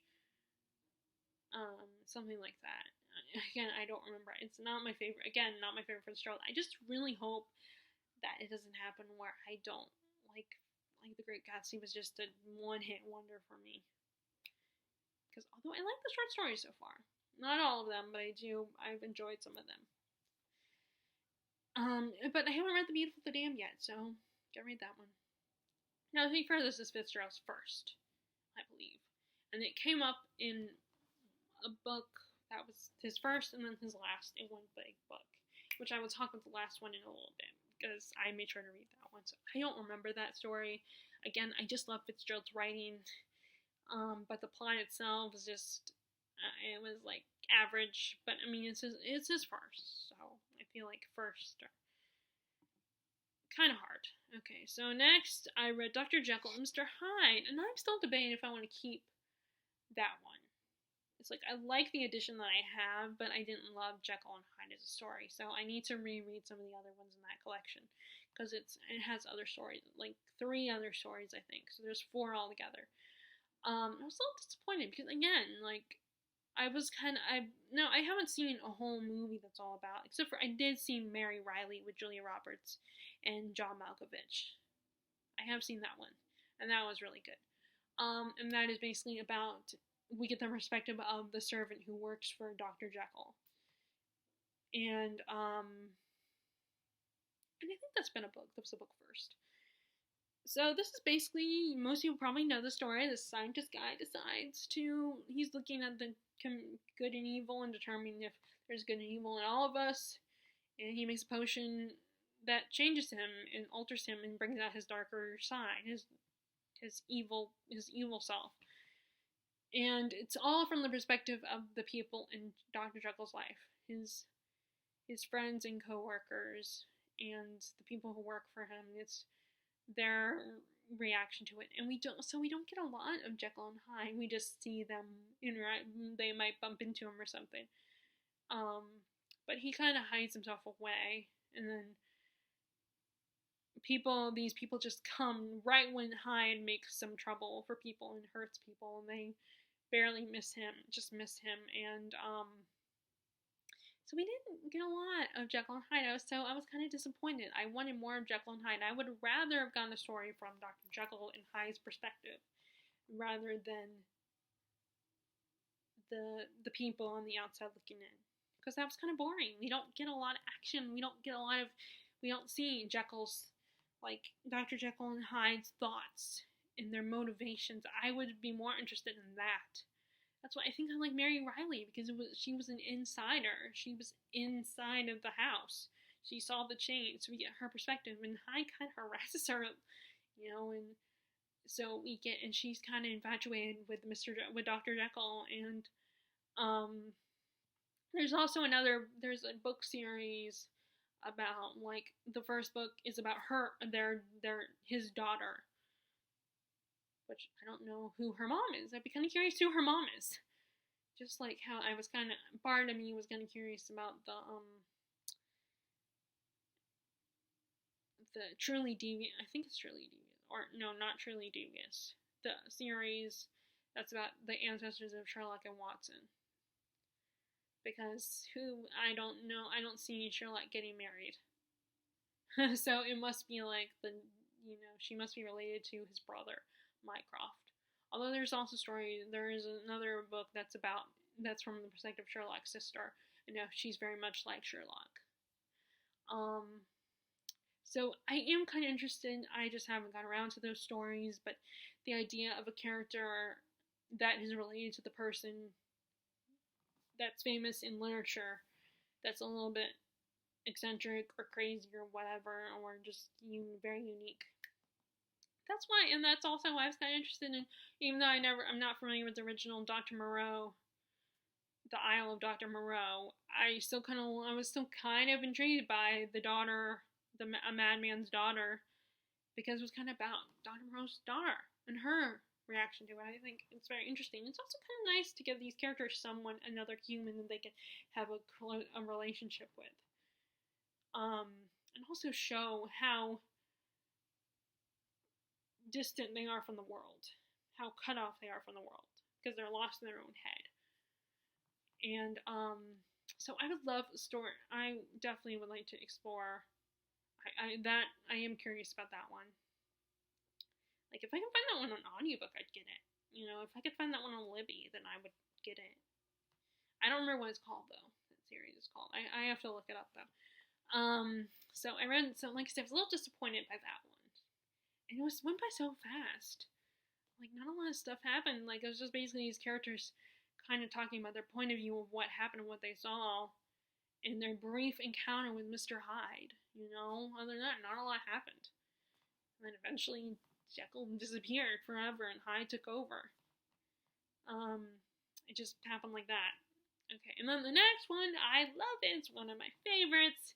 This was a reread, and that is, which is funny because the first time I read it, I was like, oh, it's okay. Then now that I've read it again, it has become my favorite, and that is The Picture of Dorian Gray by Oscar Wilde. And now I have like a few Oscar Wildes. If they weren't different editions, I'd put them together, because what I'm doing is I'm putting all my books that are the certain editions together, like all my Penguins together, all my Barnes & Noble classics together, all my Word Cloud classics together, all that. But I think I definitely have more than one Oscar Wilde now book with his works in it. But I love this one. Oh my god, it's so great. It's basically this pretty boy.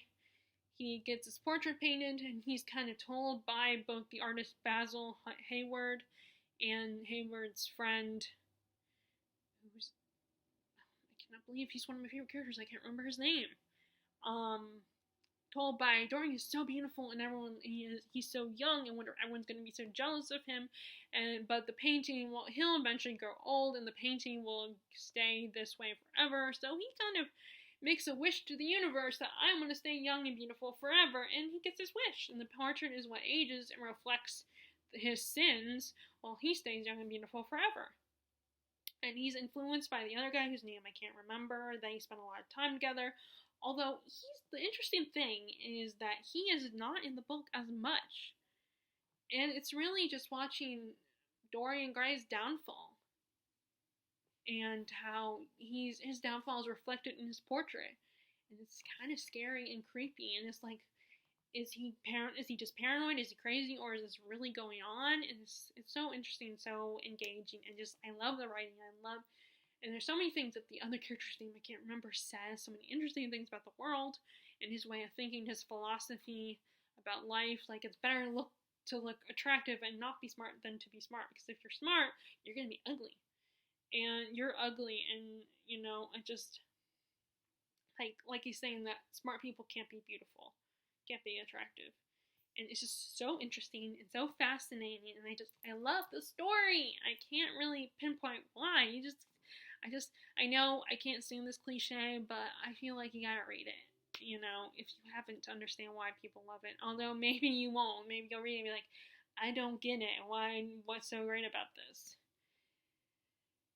But it's great. I love Dorian Gray. I'm glad I reread it. And I just love Oswald's writing style.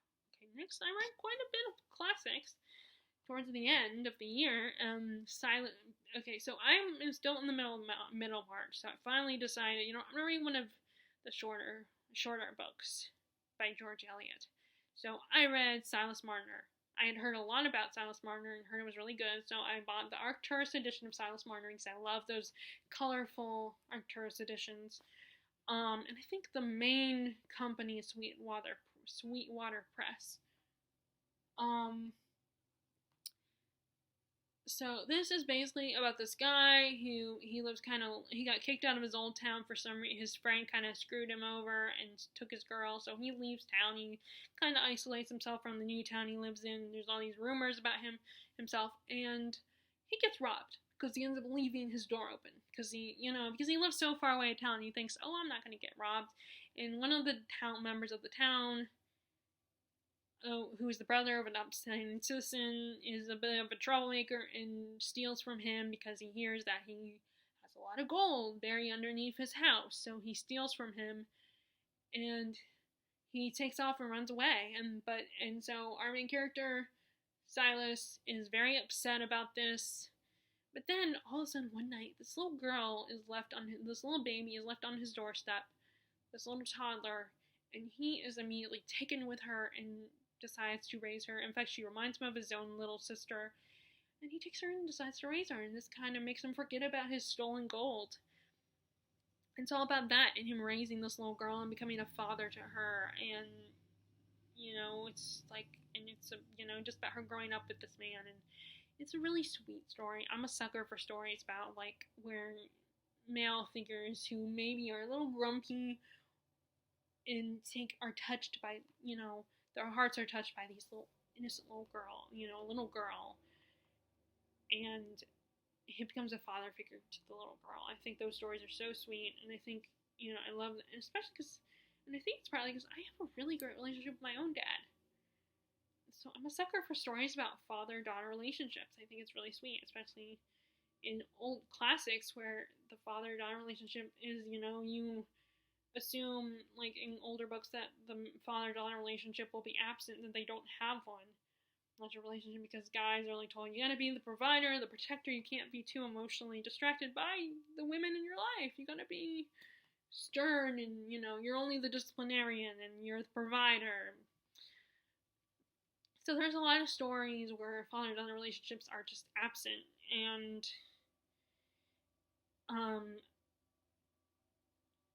I think it is so sweet. And that's partly why I want to read.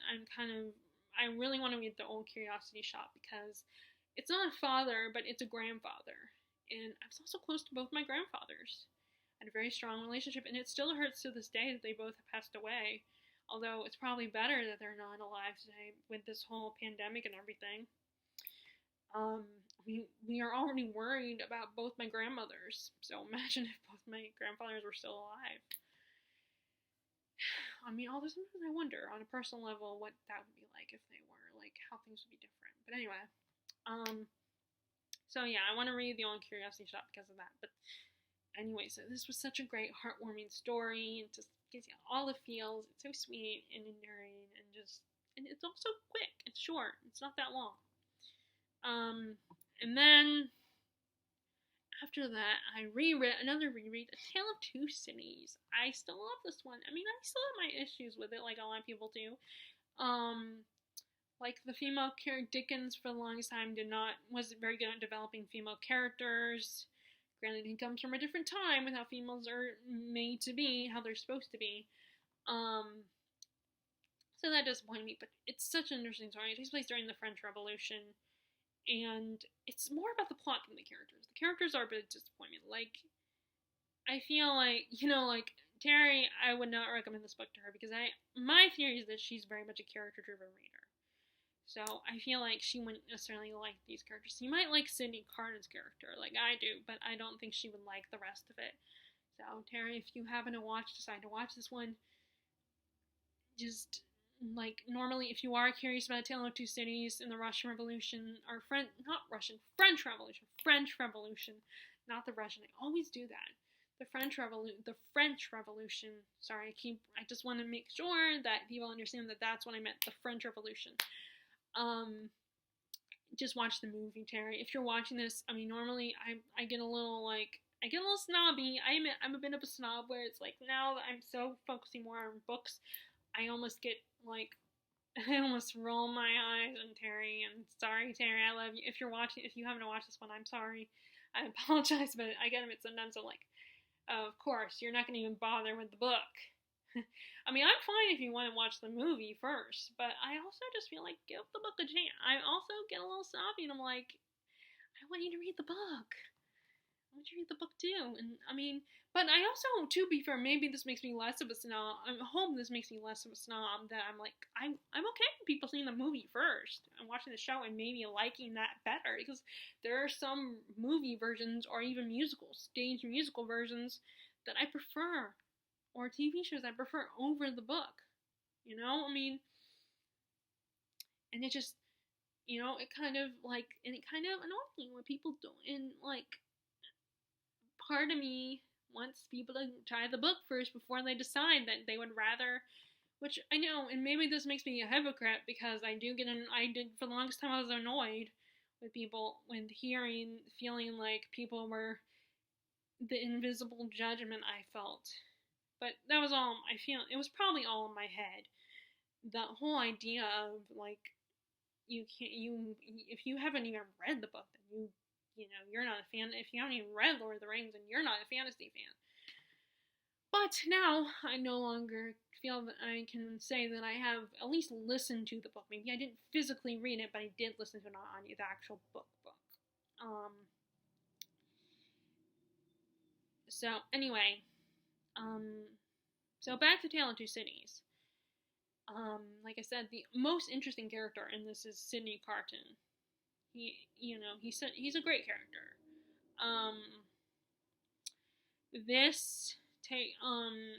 It takes place, of course, in between London and Paris, and Sidney Carton is a revolutionary in France, or in England, a British revolutionary, a rebel. I don't remember. It's been a while. I need to reread it again for the third time at some point. And then you have Charles, who he is an aristocrat, the son or the nephew to I can't remember if he's related to the king or like is related to like a duke or a lord or something. Either way, I think he's just an aristocrat. He's related to like a duke or a lord, but he's loyal to the peasants and everything, and believes in the rights of the people. But of course it doesn't matter, because he's an aristocrat, and so he's going to be put on trial for treason and might be hanged. And at the time, he has fallen in love with Lucy Manette, whose father was considered a rebel as well, and was imprisoned at the Bastille, and eventually he was set free to live with his daughter. And the two fall in love, and so Lucy and Charles meet and fall in love, but Charles's life is at risk, because he is once again put on trial for being a traitor. And Sidney Carton finds a way to help, is offered help, because he's also in love with Lucy, and he somewhat likes Charles, although at first Charles and Sidney don't trust each other, because Sidney is a bit of a rogue and a troublemaker, and he's a lawyer. I think he's Charles' lawyer, I believe. And but then they eventually become friends, and Sidney can potentially help protect Charles. And there's another character. So Sidney and the Defarges are probably, Madame Defarge are probably the most interesting characters in the whole plot. The most engaged and the most developed characters in the story. Like, Defarge is this woman, a rebel leader or whatever, and she's constantly sewing and stuff like that. And she seems non-assuming, but then she ends up being more dangerous than people realize. Than you realize. And like I said, both her and Sydney are the most intriguing characters. Oh crap! I just noticed my battery's running low, and it's already 12 o'clock, so I'm gonna need to eat something for lunch. So okay, and then I read. I'm gonna have to get this in faster. So I read The Haunting of Hill House. That's pretty good. That is now been adapted to a series, although it doesn't follow the book. And the Haunting movie, I feel like people don't like that one either. Basically about this scientist who is interested in the paranormal. He gets a bunch of people that have had psychic experience to come, a group of people, and one of them, this one shy woman who has a lot of issues, is bullied by her family and stuff, and kind of taken for granted. She kind of forms a bond with the house, and the house comes alive and decides to use her. And then I've been, for the longest time, been trying, because I love the movies, at least the show, the most recent show I kind of liked, and then the Robert Downey Jr. movies. I've been trying to get into Sherlock Holmes, and I tried reading Study of Scarlet, but I just finally decided to give up. Studying Scarlet was okay, the writing was pretty good, so I got rid of it. And then and I DNF'd it. I did finish it, but I got rid of the collection. And then I reread Persuasion by Jane Austen. Like I said, I feel like I kind of relate to Anne Elliot in a way, except for I haven't found the love interest that I walked away from, anything, or but it's okay. I personally don't, like, I want love and romance, and maybe one day to find a guy to share my life with, but I'm not searching for it. Persuasion, it's basically a second chance romance. Our main character, Anne Elliot, when she was a young woman, she was influenced by her father and godmother to not hook up with a sailor that she married this sailor guy that she fell in love with. So he leaves forever, and then one day he comes back into her life, and he's now a captain, and he's very successful as a Navy guy, and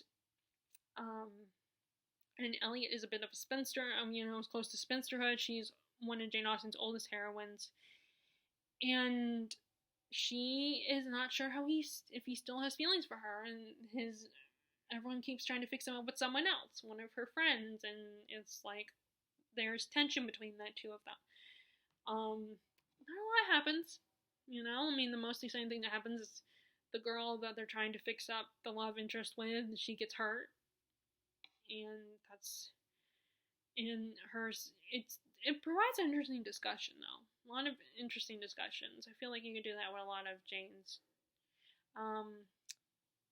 with Jane Austen's novels. I do not Far from the Madding Crowd because not a lot was going on. I did not like Bathsheba as the main character. She kind of got on my nerves. She's basically this woman who inherits a farm, and she's all determined to run it herself. And she has 3 guys who are interested in her, and she makes a lot of dumb decisions, and I did not like it. I kind of got bored. Maybe I'll watch the movie though one day with what's her name? I don't remember. But anyway, and then finally read another Dostoevsky. Notes. I read Notes from the Underground already, and I finally read what's the other one? Notes from the Underground, and what is it? I cannot remember the other one's name. The Double. It's basically this guy who he wakes up the next morning after a crazy night, doesn't remember it. He runs into this guy who looks like his twin. And at first he's cool with him, lets him stay in his house, but then slowly his double, his twin, kind of starts to seem to take over his life, and he's becoming paranoid. He doesn't understand why, and he's trying to fight this guy and get rid of him, but it's not working out. And the guy's like, "You'll understand soon enough what's going on." And it was very interesting. It was kind of hard to follow, but it was still very interesting. I really liked, and I definitely want to read more Dostoevsky, along with rereading Crime and Punishment. Okay, and, what is it called?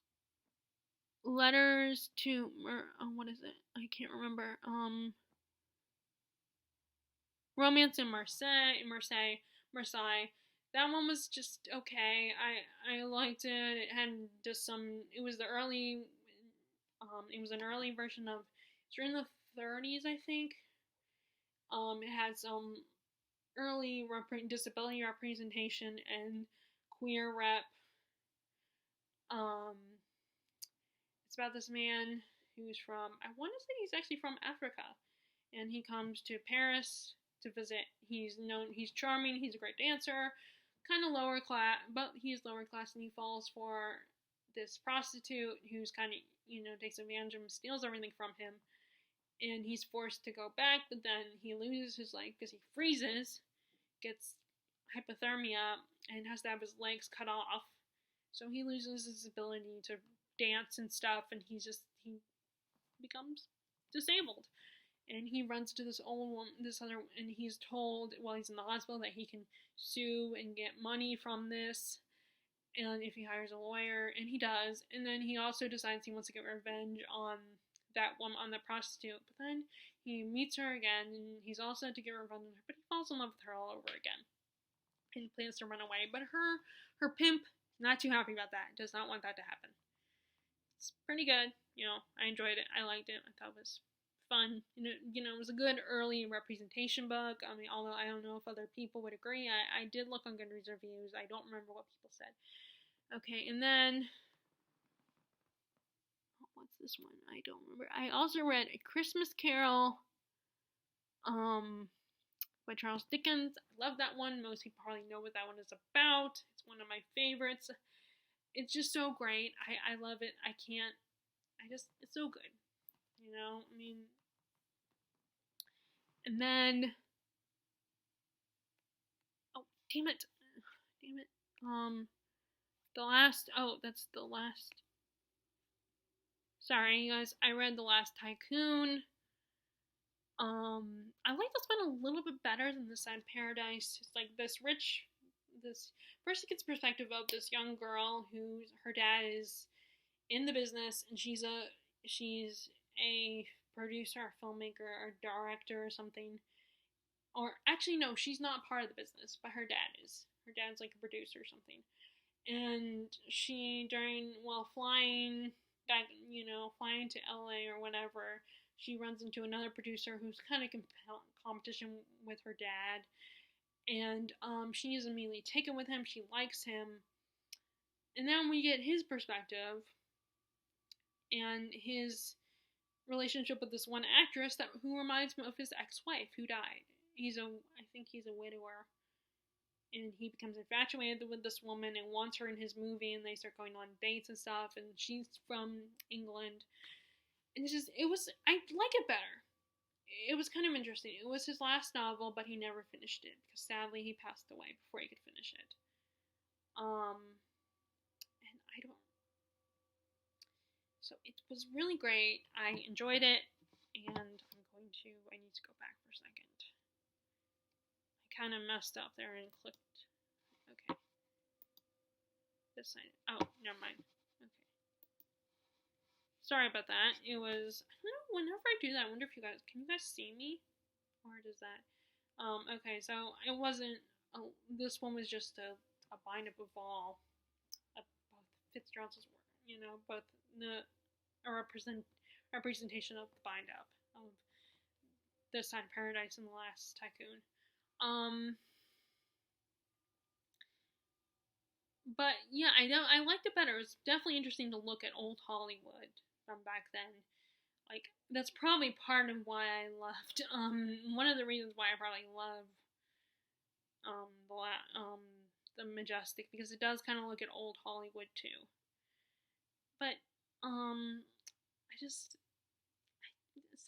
sad to say that I didn't love either of those, I liked this one better, but they didn't wow me. They were kind of fun. Like I said, this one was, again, I liked The Last Tycoon a little bit better, and I wish Fitzgerald had a chance to finish it. Sadly, though, he died before he could. And there are notes, and I'm sure in in all the editions, there's probably notes on what he was going to do with it. But,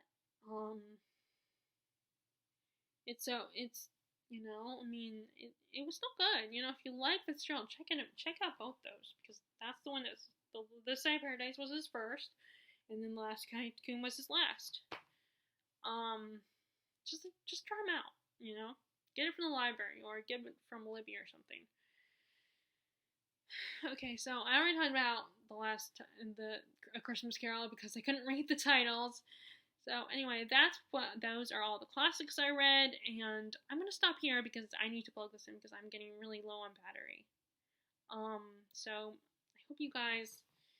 So please share what the classics you read this year if you want to. You don't have to, but if you want to share in the comments below what the classics you read, some of your favorites. Please feel free to share in the comments below. Please continue to wear your mask. And always wash your hands. And use hand sanitizer. And stay 6 feet apart from people. And be kind to people. All right. Bye.